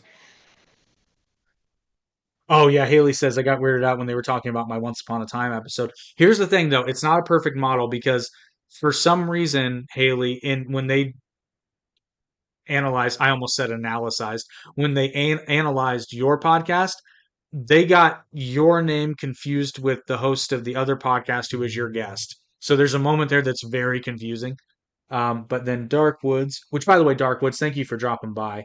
Um, Appreciate the comments and the conversation. But Dark Woods says Congress is the one who can take birthright citizens. So not only Congress. So in order to amend the Constitution, you have to get a two-thirds majority vote from both houses of Congress.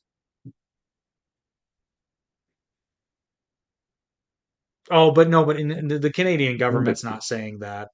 No, yeah, no one worth taking that. No one worth listening to is saying Yeah, that. there are Canadian citizens that are saying they want to join the United States. So scales back. Yeah, they're But also dumb.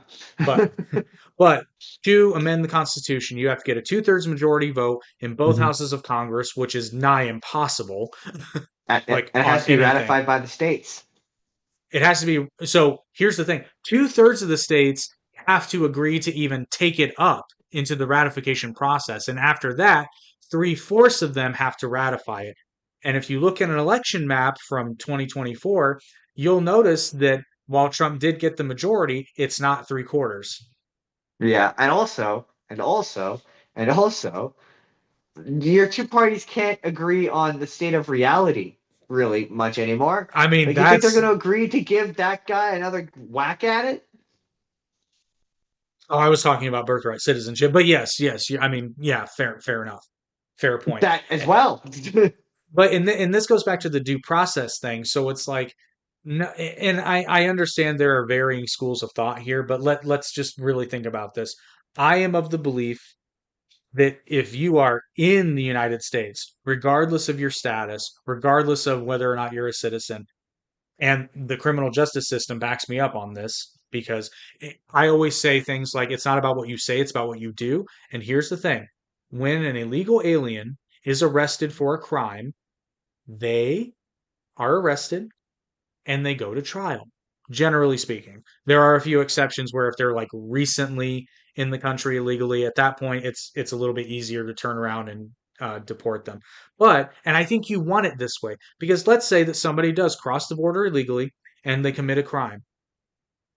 Yeah, you kind of want to be able to prosecute them, and I mean, part and parcel of that, certainly. Sorry, go ahead. states actually can and do go against Congress. Fair, it depends. But what are you talking about? States don't have the right to go up against Congress. There is a legal way for a person to come into the U.S. That's due process. We have the right to deport anyone that didn't follow. That's That's not inherently true. But again, this goes back to like, oh, okay, I'm not. This isn't a gotcha moment, Darkwoods. I'm trying to get a basis of understanding here. So, to your mind, how does one legally immigrate into the United States? Like, what's the way? How does one do this? yeah. It's not quite as simple as like you walk up to a desk and you're like, "I like to immigrate." It's not. It's not quite that simple. You know, like And arrive at the airport, to be suitcase in fair, hand. our laws are fucked up. They really are. And I think if you want to solve the problem, you have to change how the United States does immigration. But this is a conversational exercise here. And while we're waiting for his response, I'm going to go ahead and tell you about our other great sponsor, which Justin, you have experience with this too. Listen, when you make a podcast, it's hard enough. And when you make multiple podcasts, it's really difficult. But one thing we know for sure, regardless of what side of the political aisle you're on, and you make content, you know that shorts are a vital part in channel growth. The only problem with shorts is it takes a long time to make them, especially to make them well.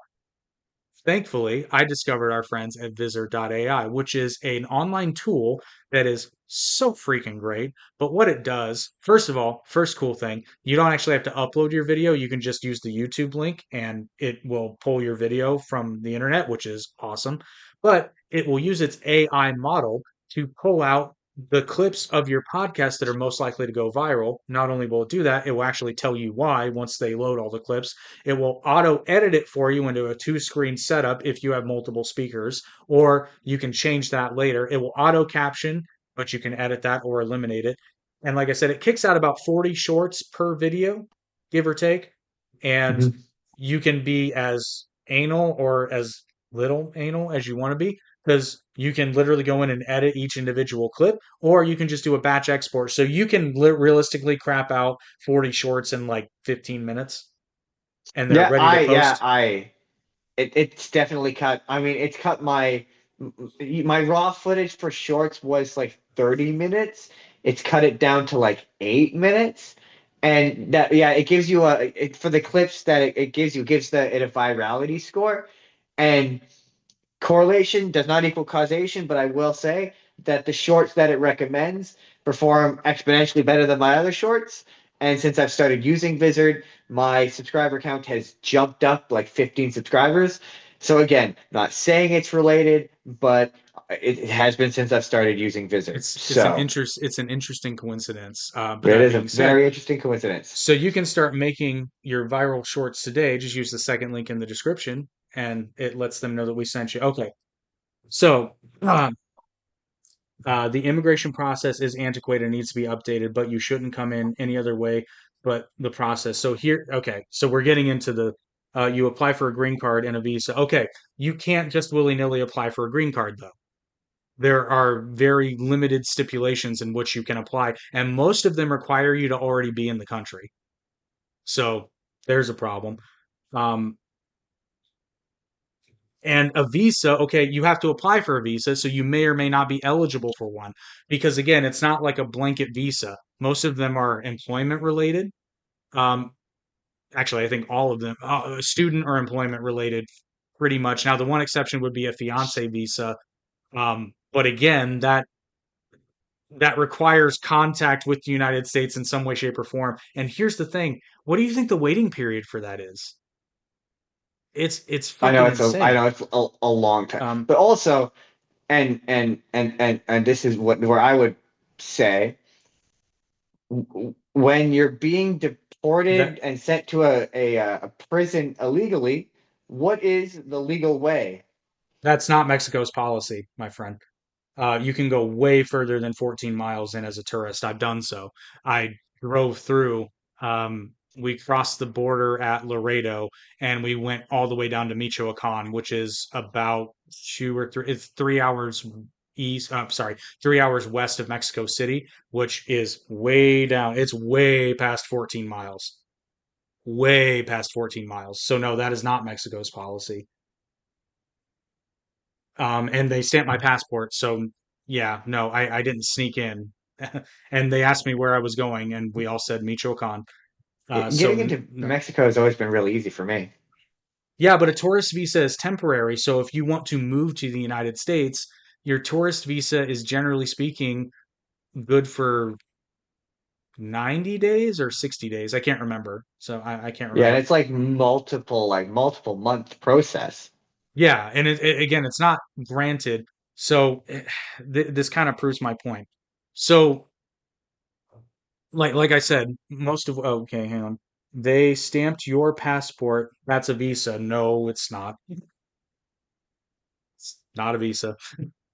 Not in America. It's permission to enter the country, but it's not. It's not the same thing. I didn't apply for it ahead of time. But okay, let's play along, and I don't mean play along. Let's assume that you're right. Let's assume that that's treated as a visa because maybe it is. I'm not an immigration lawyer, but let's okay. So you got me there. They gave me a visa. Um, they didn't give me an expiration or how long I was allowed to be in the country. They just stamped it. I assumed that after a period of time, they would have a problem with it. But Yeah, okay, I think it's someone told me this. I can't remember. There it is when they stamp a tourist visa. It is I think it's a month, a few months. I think it is 30 days. Yeah, I think you're right. There is no other country with open borders, and Canada doesn't either.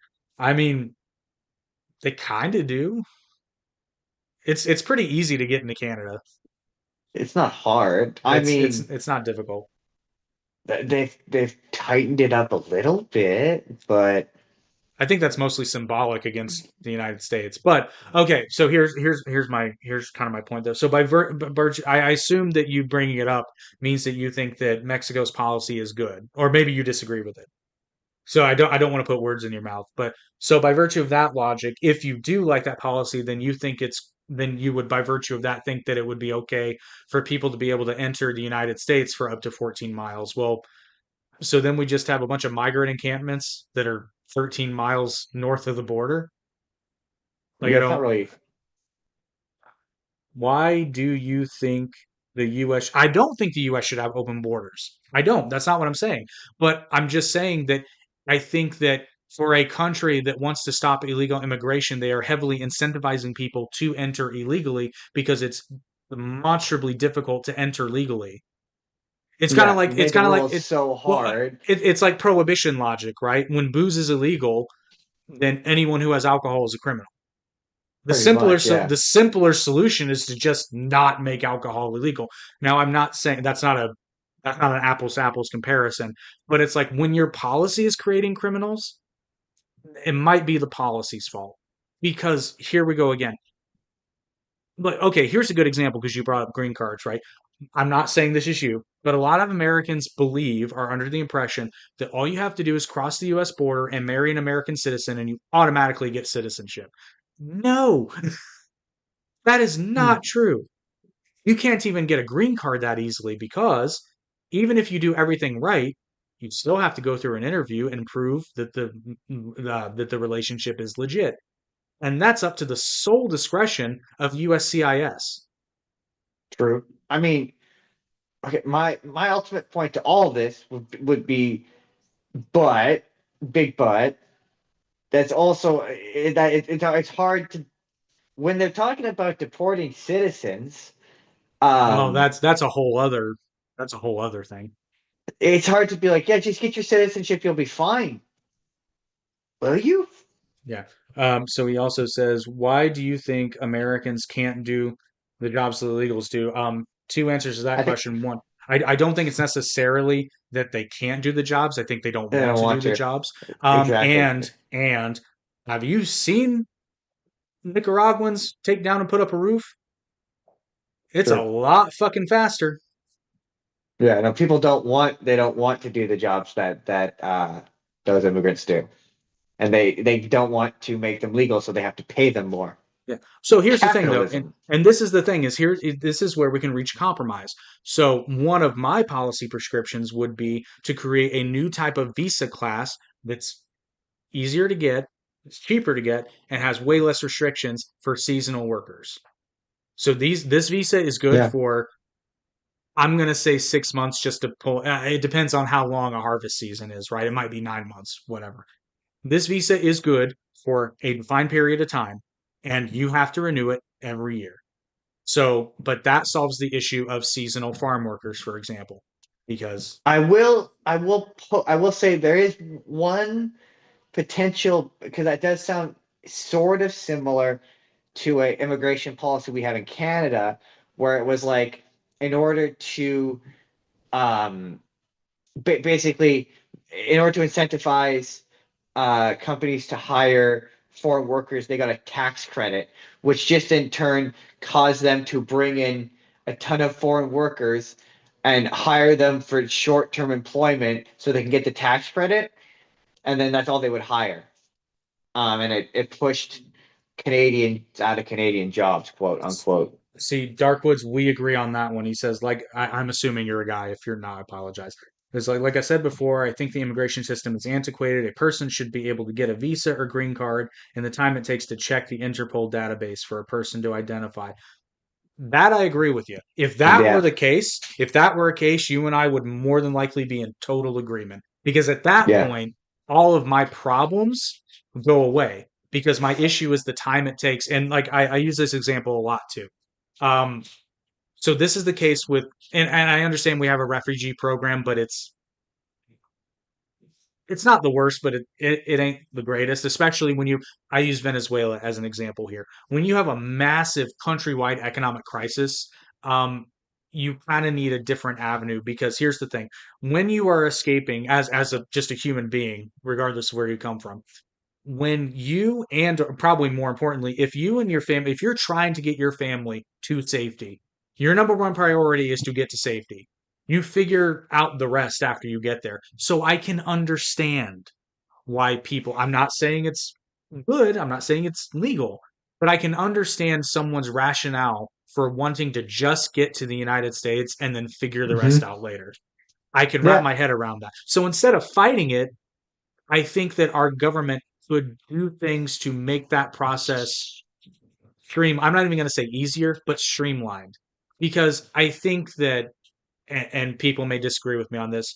It's funny, Eric, the normal host of the Average Intelligence podcast, at a few various times has said, like, we don't need to be the world's policeman and we can't afford to take care of anyone. And it's like, well, yeah, if we weren't so dumb with our money, we probably could actually, because I mean, here's the thing. We need workers. We need people to pay into Social Security. We can kill like Hmm. six birds with one stone here. True. That's all I'm saying. I agree with you. As I did those jobs when I was younger, construction, picking fruit, busting. Hey man, all credit in the world to you. Those are tough jobs. There's Ooh, nothing. There is nothing I have going on. Oh, what'd you say? I was gonna say I have friends who are both from Palestine and Ukrainian who would disagree with that. There is nothing going on in the world right now that people need a sign. That is absolute. Okay, that's Venezuela, Nicaragua, Afghanistan, Haiti, um, like you said, Ukraine, Palestine. Canada would not take me for being poor.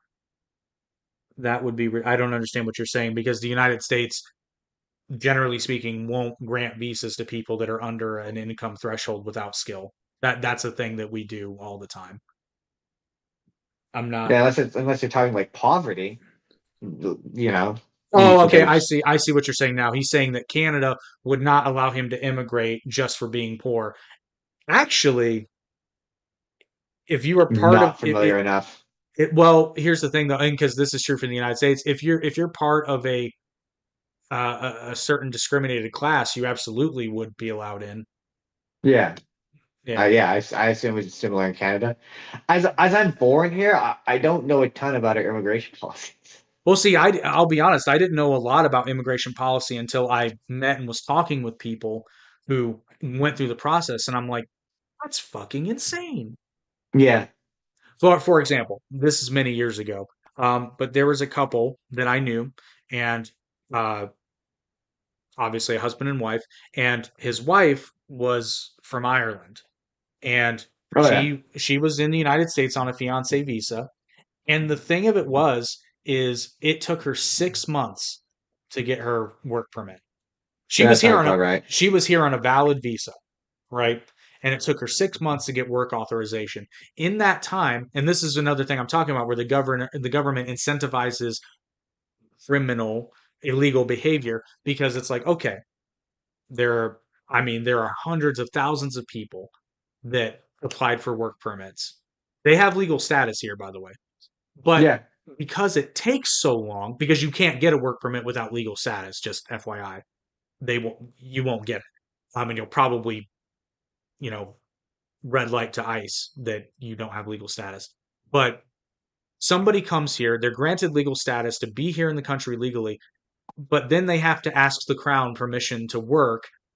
When you're going through the immigration process, you better have a fucking lawyer because if you Yeah. don't, you're gonna get reamed, and they expect you to live and eat without legal work. So what's someone to do? The only way you're going to survive is to work illegally, unless you're independently wealthy, in which case getting a visa is no problem because you could just apply for an investor visa and you can be here in like 3 to 6 months. And like also like allowing people to work, like um it allows them to pay into your economy. So it just kind of seems like your best interest to get these people to work. Right, because they pay into Social Security and don't have rights to take it out. Like Right? it's kind of okay. It's like in the U.S. in 2021, white men were not hired by IRS reporting agencies by 94%. I don't know that number, but it Cannot confirm that number. seems high. But I'm not. You might be right. I'm not sure. But again, that would be if that's accurate, that would be an example of a Biden era policy that I would disagree with because that's inherently racist. Yeah. That does Yeah. seem like a level of inherent racism. That's only a 6% hiring for white. You're still talking about the IRS, I assume. And hey, man, yeah, that. Knowing the Biden administration, that may be accurate. I don't know. But again, that's an example, that would be an example of a policy that I would inherently not agree with because I don't care who's being racist or against whom, racism sucks. Racism Like it sucks. shouldn't be done for any justification. No. Yeah, no, that's where you're talking about the Trump surrounding himself by morons. Yeah, those are the guys who's like, yeah, you know they're not cool. Yeah, but at the same time, My thing was like known white supremacist Nick Fuentes being like, yeah, maybe Trump's bad guys. That made me laugh. ooh, That ooh, yeah, that's a Speaking of which, I did see a funny video where Trump was taught how to say "Make America Great Again" in Spanish and didn't say the entire sentence. He just said "America Great Again." well, my another conspiracy theory I have is so for your American audience who don't know, Justin Trudeau don't be no our prime minister no mo, and they were calling Trump was calling him Governor Trudeau, 51st state and all that nonsense, and then the new guy became prime minister. And quite suddenly, it was Prime Minister and Mark. He called him Mark there on a first name basis. Um, and my conspiracy theory, and he's like, oh, we want the liberals to win, and everyone's like, oh, Trump is playing this 3D chess where he's saying he wants the liberals to win so that the liberals will be like, we don't want to vote for what Trump wants, so we have to vote for the conservative guy. They're playing this weird. And my conspiracy theory is no, he genuinely wants Mark Carney to be president because he can pronounce his name and he can't pronounce Pierre Polyev.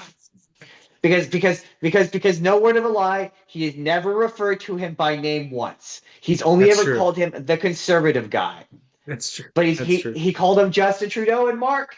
They're on a first name basis, Jake. It's my Yeah. conspiracy theory. And Dark Woods, which by the way, I just realized that your profile thumbnail is at least I think it's a cat. Hang on. Is that a cat? Because if it is a cat, rock on. But he says, I fully support the man. I voted for everything he's doing. Hey man, I mean that's your prerogative as an American.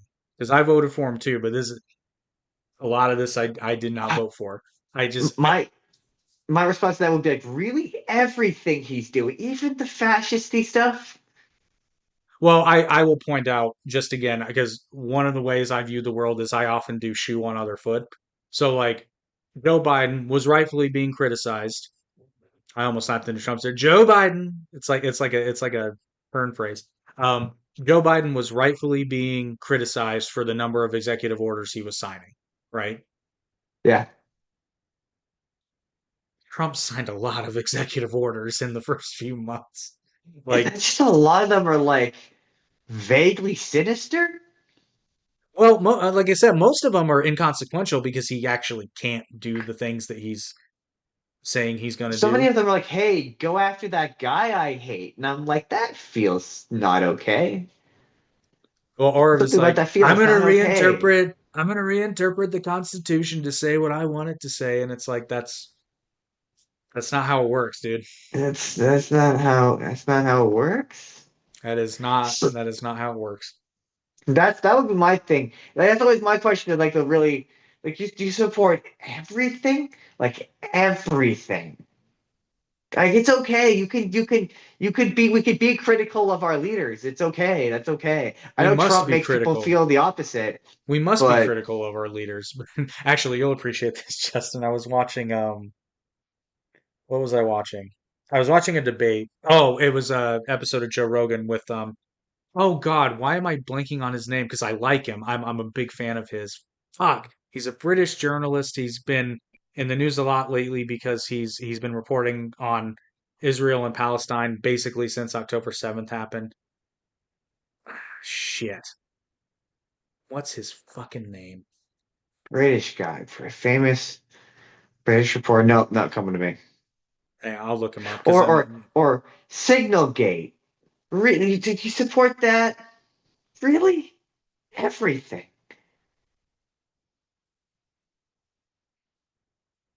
experience. Oh, Douglas Murray. Ooh, I don't recognize the name. Oh, you'd like him. Real dry, like kind of like I'm not gonna say he's a dick, but he's like real kind of a smart ass, but in a good way. Oh yeah, yeah. Yeah, you'd like him. But anyway, fuck, what was I talking about? Shit, fuck me, I totally lost my. Oh, hey, Xavier. I was attacked by an illegal immigrant gang selling drugs and trafficking children. 16 of them are in the ground in a neighborhood sleeps better at night, and I did not use a gun. You can certainly have your opinion. I believe in freedom of speech, and the only problem I have with Canada is that they need to be fair to us. Well, frankly, if you Yeah, we're believe pretty in fair with you. if you believe in freedom of speech, then I would think you would take issue with Trump um, kicking out the Associated Press because they refuse to refer to the Gulf of Mexico as the Gulf of America. That seems a little counterintuitive to The, free speech to me, the but funniest bit was again Caroline Levitt giving us her tight five. Oh man, just be like, you need to call it the Gulf of America. Trump said so. shit, what was I saying about Douglas Murray? That He's on Joe completely. Rogan. Yeah, I know before that because I was gonna bring up something that he said and I completely spaced it. There's something astute he said on Joe Rogan relating to Trump. I'll remember it like 2 days from now. But you Oh should yeah, you or should you should watch it. It's a very entertaining. It's very in the entertaining. shower, be like, Com- that's what I wanted to I say. it'll happen tomorrow. And be like, that's what it was. But yeah, I'm a big fan of Douglas Murray. Ever since because he's a very learned individual, but he presents a lot of his arguments in a way where it's like, how could you not have this point of view? Because to not have it is kind of stupid. And here's Fair, why. fair, fair, fair. Never call it Gulf of yeah. I I, I, I I mean, never will either because it's fucking stupid. I don't have to. It's the Gulf of Mexico where I am.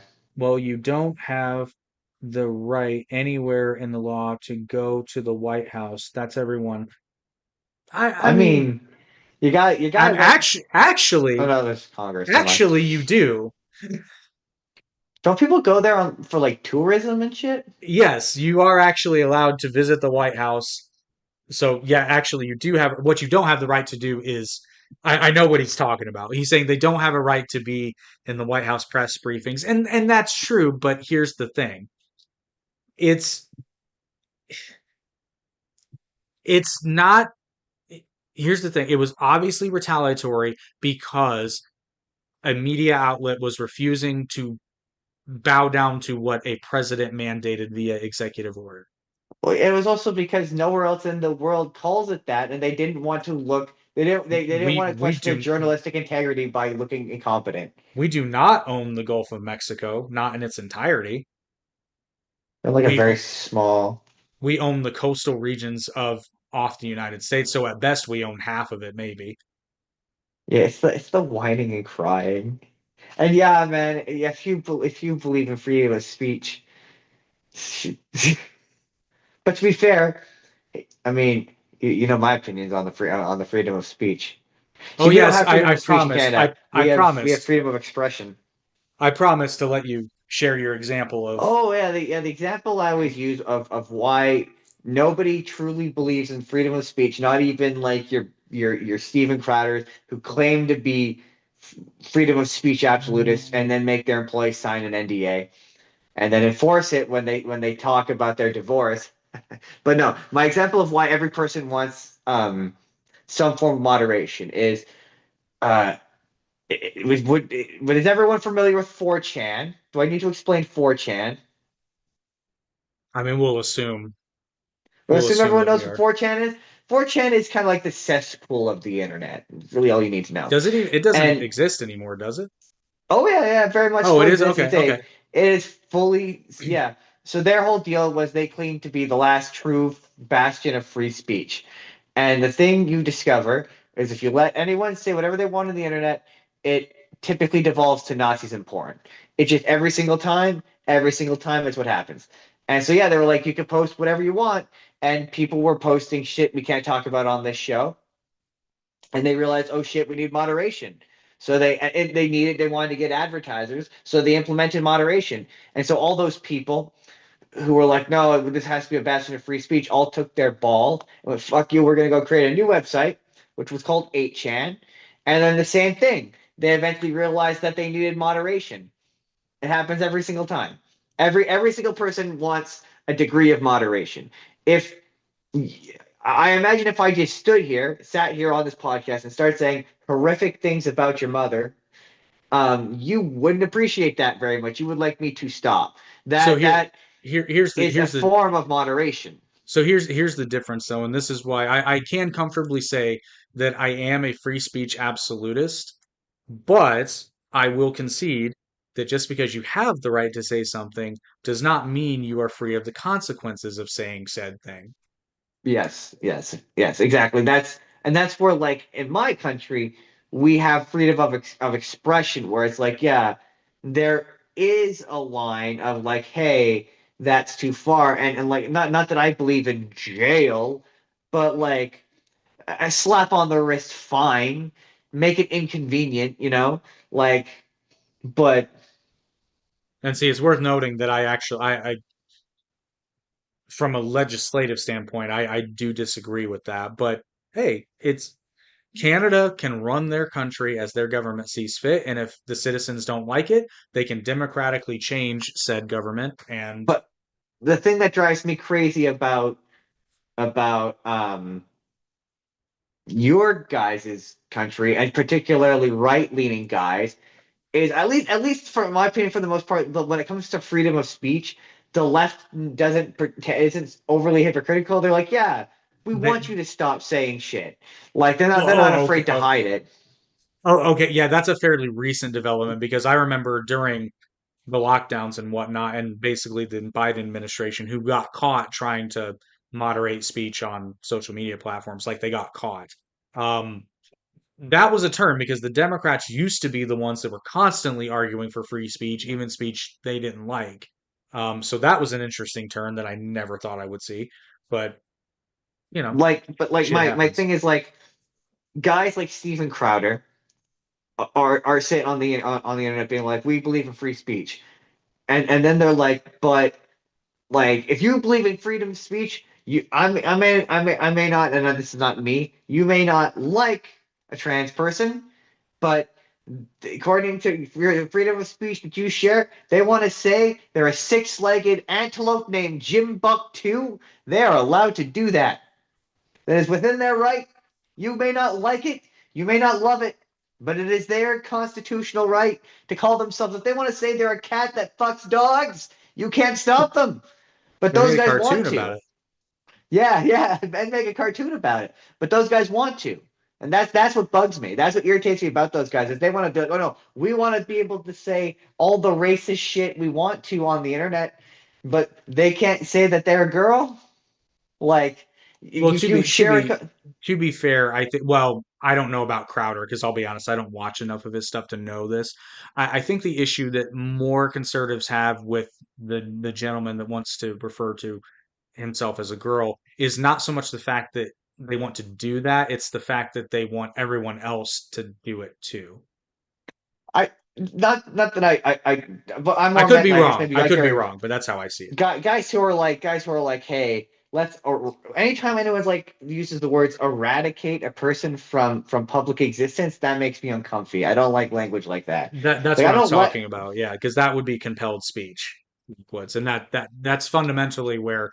So that's where some people find this tricky about free speech. I disagree. I think it's quite simple. Your free speech stops at compelling other people.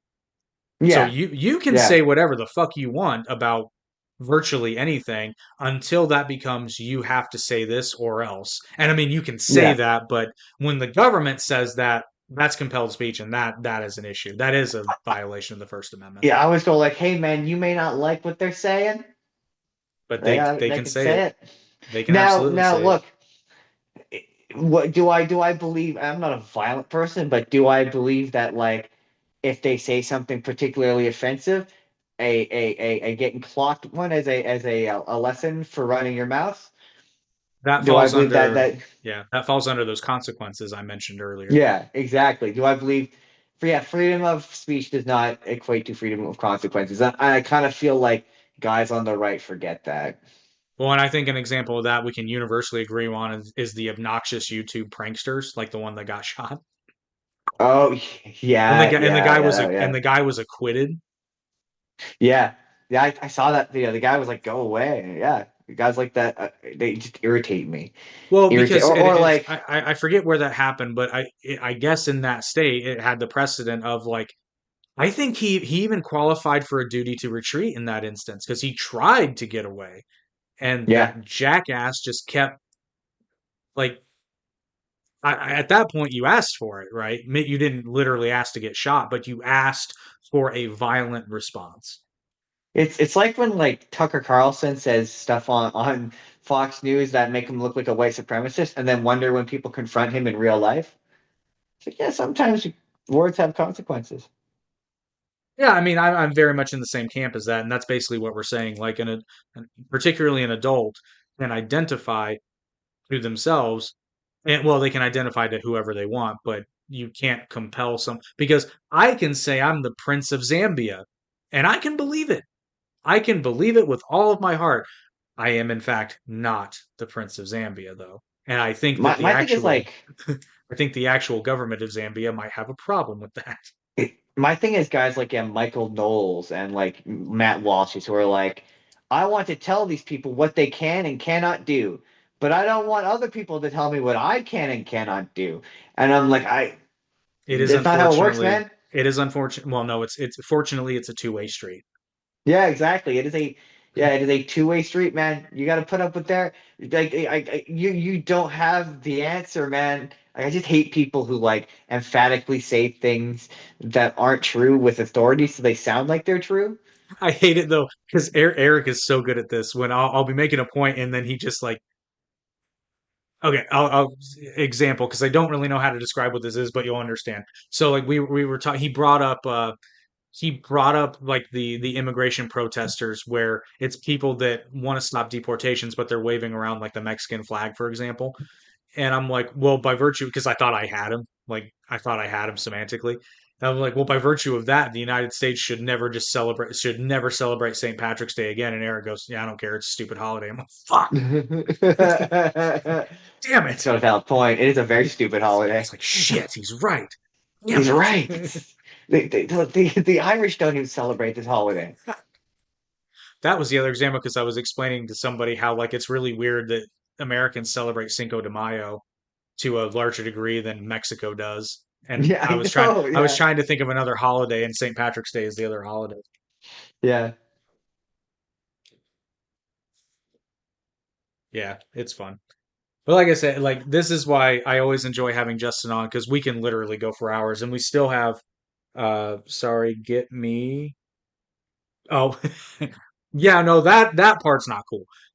Agreeing with you there. But we actually have at some point we're going to do an episode of the Arate podcast where we're going to go to the title. We're going to go for the title and just see how long we can go. I will say you were dethroned. We had my cousin on and we did 5 hours. That is now the record for the longest I've done a podcast.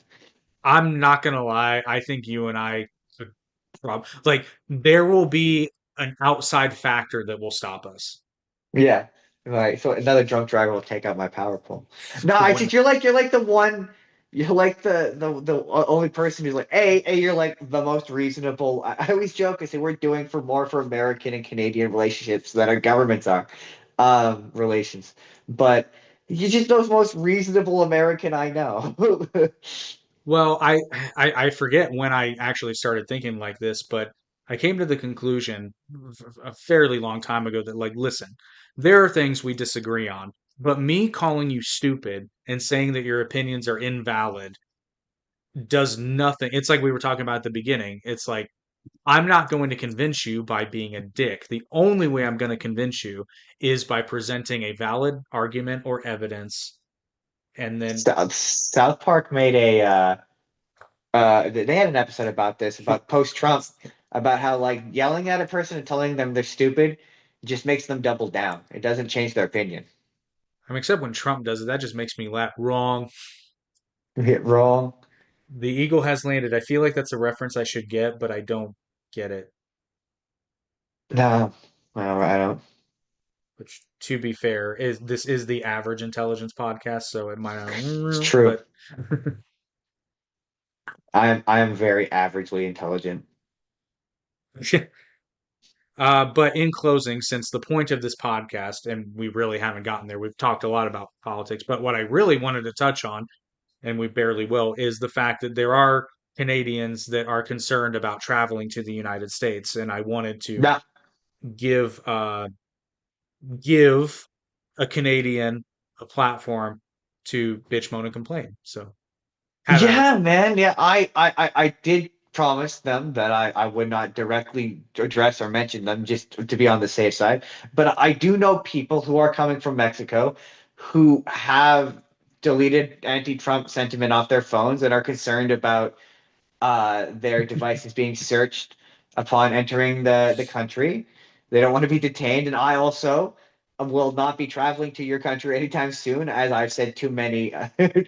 Today alone, I've made fun of him too much to not be concerned about it. It yeah, if it's bad and just like economically, um, yeah, travel. I know a person who's a travel agent, and people are canceling trips to Disneyland. not the It's not mouse, good.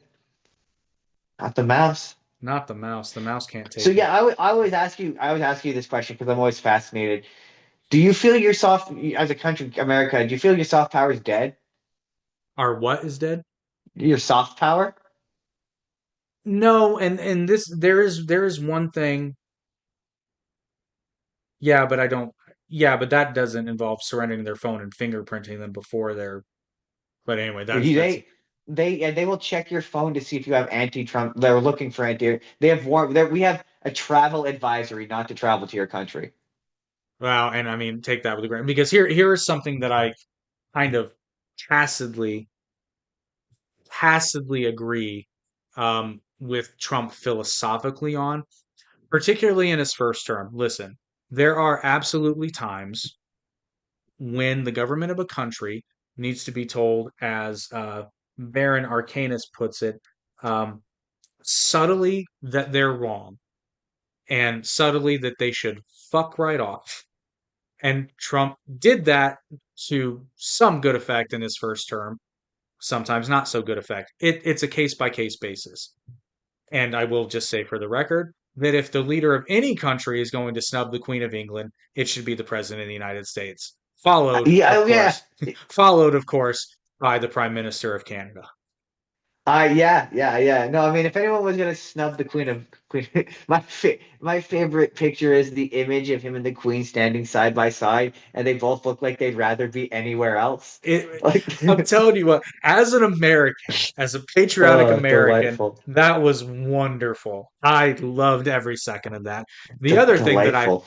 the other thing I loved, that same person from Ireland when she was here. I wasn't there for this, but I got told this story. This was around the time of the royal wedding, so this would have been William, Prince William's royal wedding to Kate, and, and she literally so they were playing. There's two stories because the one thing she'd always say, she's like, "How do you care about the marriage of the royals?" And then the other thing she said, because apparently they were playing, sorry, what's the name of that song? I think I think it's just America, but it's to the tune of, it's the same tune as God Save the Queen. Okay. But it was just an instrumental version that was playing, and she was like, "What the fuck are they playing? God Save the Queen." That's so. I mean, I recently learned that. I can't remember what's the name of the song. Proud to be an. I'm proud to be an American. I recently learned there's a Canadian equivalent to that, and it blew my mind. It's Proud like to it's be a amazing. Canadian. I want to hear that. It's just as bad as you think. Tax on, tax off. That's funny. Proud to be a Canadian, where at least my neighbor's free. I mean, are they though? I mean, I mean, overall, well, I mean, it depends on who you are, right? your checks and balances. I mean, they're struggling. They're I mean, but struggling, here's the thing, though. Trump negotiated a free trade agreement with Mexico and Canada. which he then reneged on with his Yeah, bad tariffs, I was gonna say, yeah, that's. screwing over his allies I and have ruining no his international. tax on, tax off. That's fucking good. So okay, Uh, here's my other, because like I'm solid on my opinion, and I refuse to deviate from it. That there is no President JD Vance. Like like we go in the real world. Trump doesn't get a third term, and JD Vance runs as his quote unquote successor. There's no way, right? Like well, nobody given likes given JD Vance, right? Like I'm not given crazy, right? because here's the problem with JD Vance. He's automatically out with the liberals because he's a Republican, but he's out with Trump voters because he disagrees with Trump on certain things. So as we found out from Signalgate. Yeah, I mean, yeah. That's where I'm like, you agree with everything. Signalgate is like on a level to Watergate. Oh, It's and like five it's Watergates. not quite the same, but I mean, I get what you're pointing at. I just mean like, I've heard people say that yeah, that people have gone to jail for less. I have high hopes for Trump to pull his socks up and get his shit together. I mean, I think he's really gonna pull it together in year three. Like that's where he's gonna And come back. that's when he's going to turn it all around. What I want him to do is at year four to just pull off the wig and have a British accent and be like, you see what I was trying to accomplish with the Trump character is I'm is actually I was I'm actually the reincarnation of Winston Churchill, and I sound nothing like the fucker because I Winston just pictured Churchill he's just doesn't like, sound like that. oh, I was so deep in character and it was just like a big performance piece. It was Fred Savage the whole time. It was Fred Savage the whole time. That is a But yeah, very that's dated reference, and if you get that, I am proud of you. I always maintain that yeah that once Trump Jordan doesn't believe me, but I'm insistent that once Trump is done, like let's pretend he actually does. There's no third term like in real life is going to happen. He retires after the second term. There isn't Mega 2.0, I don't think. No, because you can't have it without Trump. Trump is the glue that holds that whole thing together. Because what he did, like put on your history caps, children. I lost Boys and girls, let's put on our boys history and girls. caps That's together. the. I was like, what am I trying to say? Okay, Mr. Garrison, put on your history caps, boys and girls. We're going back in time to the Tea Party. All Trump did was co-opt the Tea Party. Sorry, we know who added the journalist. It was It was Walls. you can actually Tim Walz. You can No, actually see him at Not Tim Walls. not Tim Walz. That was the VP running mate for Kamala Something Harris. something Walz. It's Yeah, you can something actually see Walls. him. You can actually see him in the screenshots Yeah. adding him. No, Signal was not approved for that type of messaging. Who added the journalist was the National Security Advisor, and it was a Yeah. mistake. But yeah, we know this has been Yeah, and you can and actually see it. You can see him and add it in yeah, real time. and you cannot deny the hilarity of the optics of uh Hegseth out there talking about the Atlantic peddles and lies, blah blah blah blah blah, and then it's like actually here are all the Yeah, receipts. they weren't gonna, and then he said that, and they were like, "Well, yeah." In any normal administration, he would step down. That's what's a sign. That's the thing about the Trump administration. In any normal administration, he would have stepped down in shame, and his career would be done. Trump is doing decent in some areas, but international relations is not one of them. You're never gonna see that. Well, and so Trump did in his first term, Trump did bring the stick that had been missing for a very long time, and I'd say overall it worked. Overall, you can point to some cases where maybe it could have been done differently, but I think overall, the American diplomacy had been missing the stick for quite some time. But now, like the whole point of having the stick is that you don't have to hit people with it. Jake, Japan, China, and South Korea are I know. working together. Oh, I know. Do, This do is this you go you are around. the only person who understands why that's a big deal. Oh, how totally fucked up that is. Yeah, that's a little That's that's really Trump fucked. did that. Trump did that. I don't know if that's something he should be proud of, but Trump did that. Yeah, but here's the thing about the reciprocal tariffs. They're not actually reciprocal because they used a bullshit model that I'm pretty sure they got from ChatGPT, where they took the trade deficit between two countries, which again, they fundamentally misunderstand what a trade deficit is, and they divided it by that country's exports to the US. In what universe is that a mathematical formula that makes any sense And whatsoever? what would the world will cut the U.S. out is what will happen. They'll just Well, make new yeah, deals without the but United States, which is yeah, but what's already happening. Trump already paused the tariffs except for China for 90 days. So Yeah, I because don't think you'll actually see tariffs implemented. Japan working with South Korea. Doesn't Japan use like all the Westinghouse reactors and American infrastructure? I mean, like just as an example, they were talking about negotiating a new free trade agreement that cuts out America and it's just Mexico and Canada. Like that's what will happen. Or they were talking about a new deal, a new trade deal with the EU and yes, China the pause instead of was important. America. Right. Yeah, and again, even Ben Shapiro says when we're talking about all these tariffs, he keeps coming back to the same thing. He was like, "But Canada?" Right? Exactly. It's like, Why? yeah, it's like you can't really justify it with the same logic as you are the other tariffs because like China totally get it. He's hey man, one of the funny well he I mean we haven't really I mean he's gonna make the conservatives lose, which I is very funny. That's what I'm saying. He's a Democrat asset. He's a sleeper agent.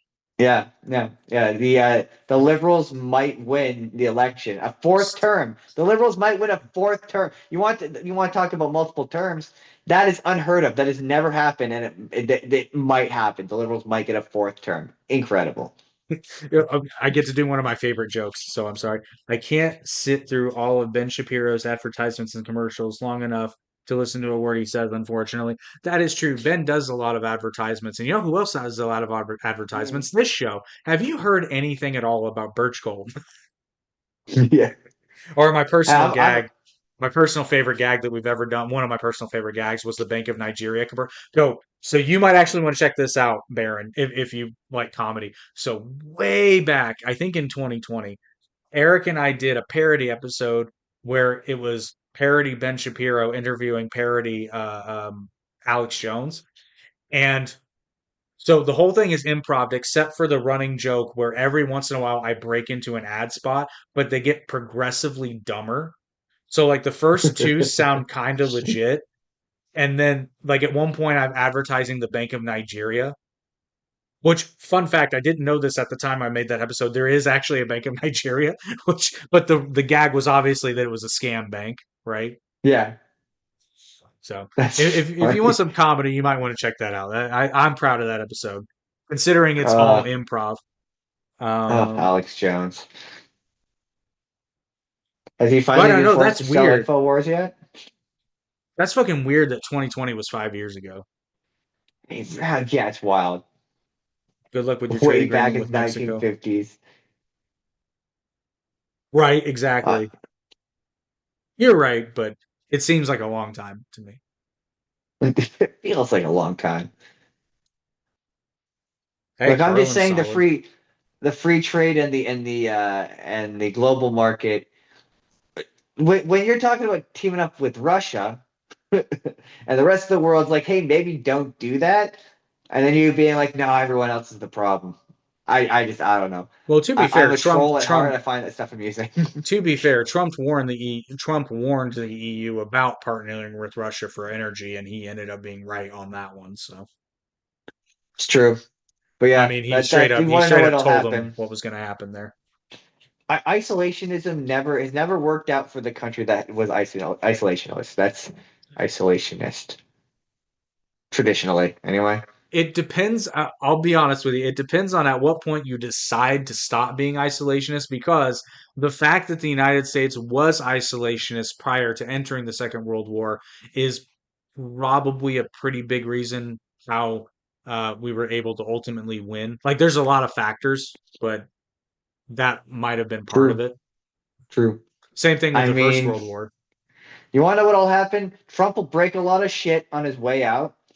The Democratic president will attempt to air quotes fix it, and you'll see a lot of Planting. international ass kissing. I Oh mean, it well, and is. that's sort of the bad part about all this because when a Democrat president gets elected, which it's coming in 2028, it's coming. Joe Biden did it last time. He did a big apology tour, like "America's back, everybody." You'll see that. That's what'll happen. And here's the thing, I would hope Get that ready we would for a. get, yeah, it's going to be a giant ass kissing tour.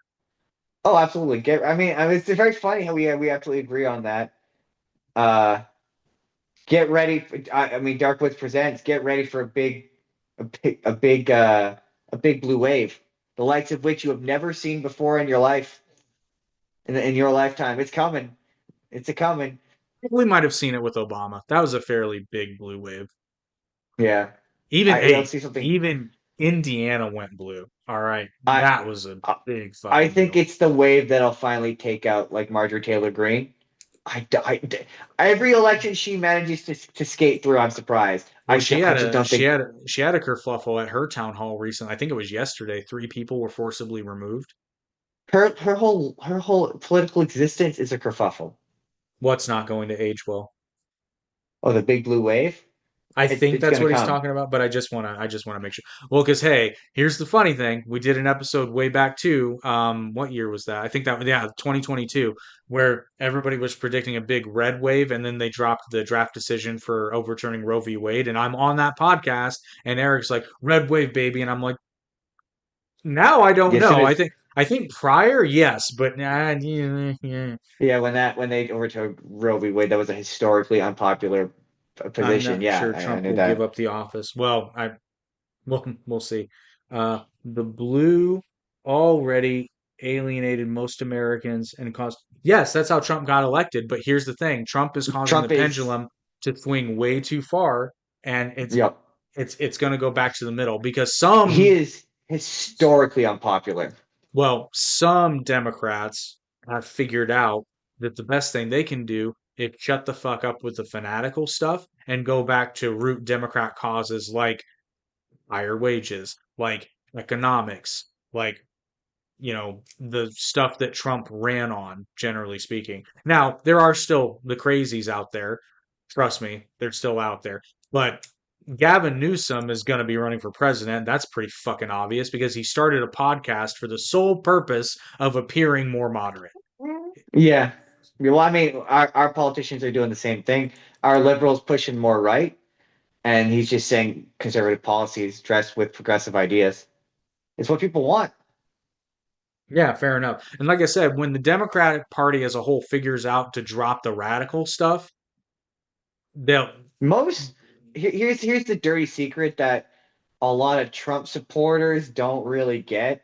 Most normal people find him unappealing, and those are kind of the people that will inevitably vote him out. Like a hardcore Trump supporter is gonna. It'll be interesting to see where they go because I just don't see them going towards JD Vance. I just don't. No, certainly not as he is. But you never know. 4 years is a long time, but or 3 years, I But guess. yeah, 3 years. Yeah, yeah. Just with how unbelievably unpopular he is and how bad he is at international diplomacy, and how I think he's embarrassing, but that's just me. Eh, he's. I think he needs to stop dressing like. I think they all need to stop dressing like Trump. It's embarrassing. Like See, when he I would sits there and never. he's dressed Yeah, like. Develop your own identity. Like yeah, when he's sitting next to him, and he's dressed like Trump. It's like, dude, develop your own identity. yeah. See, and I would have never voted. I never would have and never will vote for Kamala Harris. It was mostly because first she had no policies, and then she had dumb policies, and then she changed her policies and lied about changing her policies. So that was a problem. Yeah, the thing is, Trump. I think this time Trump has done too many crimes, and I think his influence will be enough that yeah, people will. Well, it's worthwhile noting that Republicans helped vote on a congressional resolution to basically it's just a resolution, so it's not law yet, but they basically all agreed that they were going to do something to stop the tariffs from going through, and Well, I think they Republicans helped stopped pass that. the. I think they stopped our tariffs. Something about our tariffs She, getting paused went through. yeah, oh yeah, Kamala. She was. I know exactly what you're talking about. She was absolutely drunk. Yeah, I think I'm going back to a pretty hardcore libertarian stance too, Haley. I learned my lesson. I had never voted Republican before, and by God, I don't think I ever will again. I just my thing with the Republicans is it just they just don't seem to have a plan post Trump. Like it just kind of seems No, like the they. Democrats are just kind of waiting for Trump to kind of leave. That's just kind of what it feels like. They're just kind of waiting. I remembered what Douglas Murray said that I found very funny. And you have to imagine, I'll try my best. You have to picture him or imagine him saying this in a really kind of smug, hoity-toity British accent, but he's like, well, the libertarians are actually the bisexuals of the political world. And I'm like, that's pretty They go fucking both true. ways. Yeah. Yeah. That's a very astute observation, actually. You're right. Yeah. I was like, you know what? Yeah, that is. That is a very astute observation. Yeah, that's very true, Baron, about the biggest problem is polarization. I always cite this little comic strip that I saw on the internet. It's actually saved in my phone.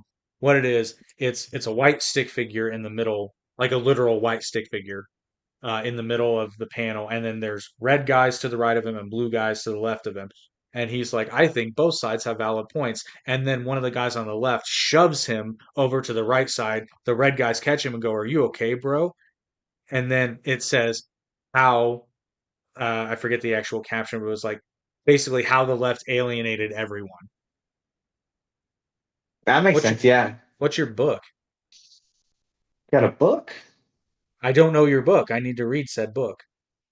But yeah, a lot of people are off put by a president who blatantly violates the Constitution and the party that let them do that. Wait a minute. Is like I said, I feel like this name is something that was yeah. Yeah, no, you're right. I've said that for a while. The art of compromise has been lost. Um, Yeah. And so and it's come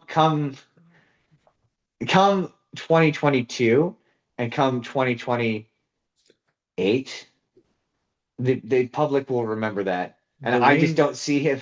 yeah. The Wings of Hermes, an electric Kabbalah.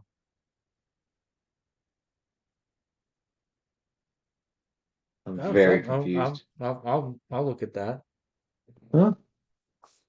It's on Substack. Yeah. Okay, check it out.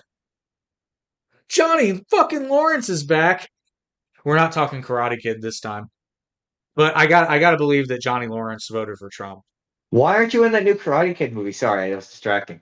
Hey, he Uh, might be. He might be. There might be a post credit scene. I still think that's a gauge vehicle to see if they're gonna do another spin-off of Cobra Kai.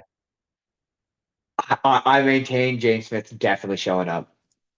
Oh yeah, he's There's no got way. to. There's no way he's not. Jordan wants him to Sir, show up yes, and sir. fight Ralph Macchio. I kind of want him to show up and fight Ralph Macchio, and I want Ralph Macchio to kick him in the fucking face. Strike first. Cobra Damn Kai. it. This is because every time I wrap up a podcast, the comments section starts jiving. Maybe we just need to go on later. Fuck. But I will say Yeah, Mike. we've been going, and unfortunately, I still have a day job because we're not monetized yet. Wonder why. Oh, But I also have a day job.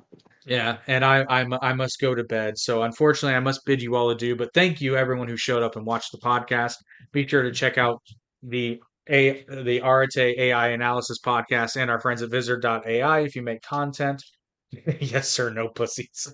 Love Johnny Lawrence. And thank you again for you and LaRusso. You're the real Johnny Lawrence, though. Isn't it obvious? He's got a profile picture and everything. He got it off of the I'm, Facebook. I mean, yeah, it says his name is Johnny Lawrence and he has the picture. Why would you even doubt it? But anyway, so yes, please feel free to check our. No, I will not. I've got it. It's on my list to check out.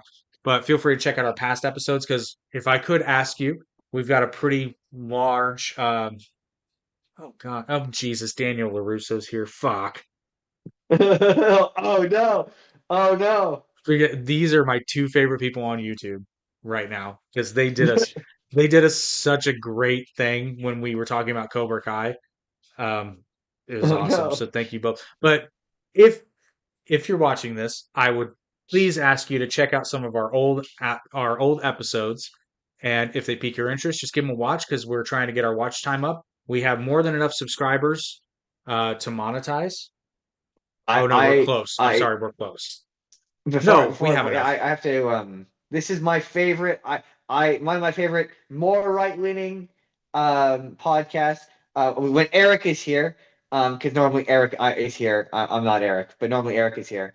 I enjoy it. I enjoy hearing both your perspectives. It feels like a more balanced right-wing, unbiased right-wing perspective, and it helps me keeps me well-rounded politically speaking. Appreciate that. Thank you. And I really like debating Eric because he has a knack for being able to defeat my point with like two words, i.e. Yeah.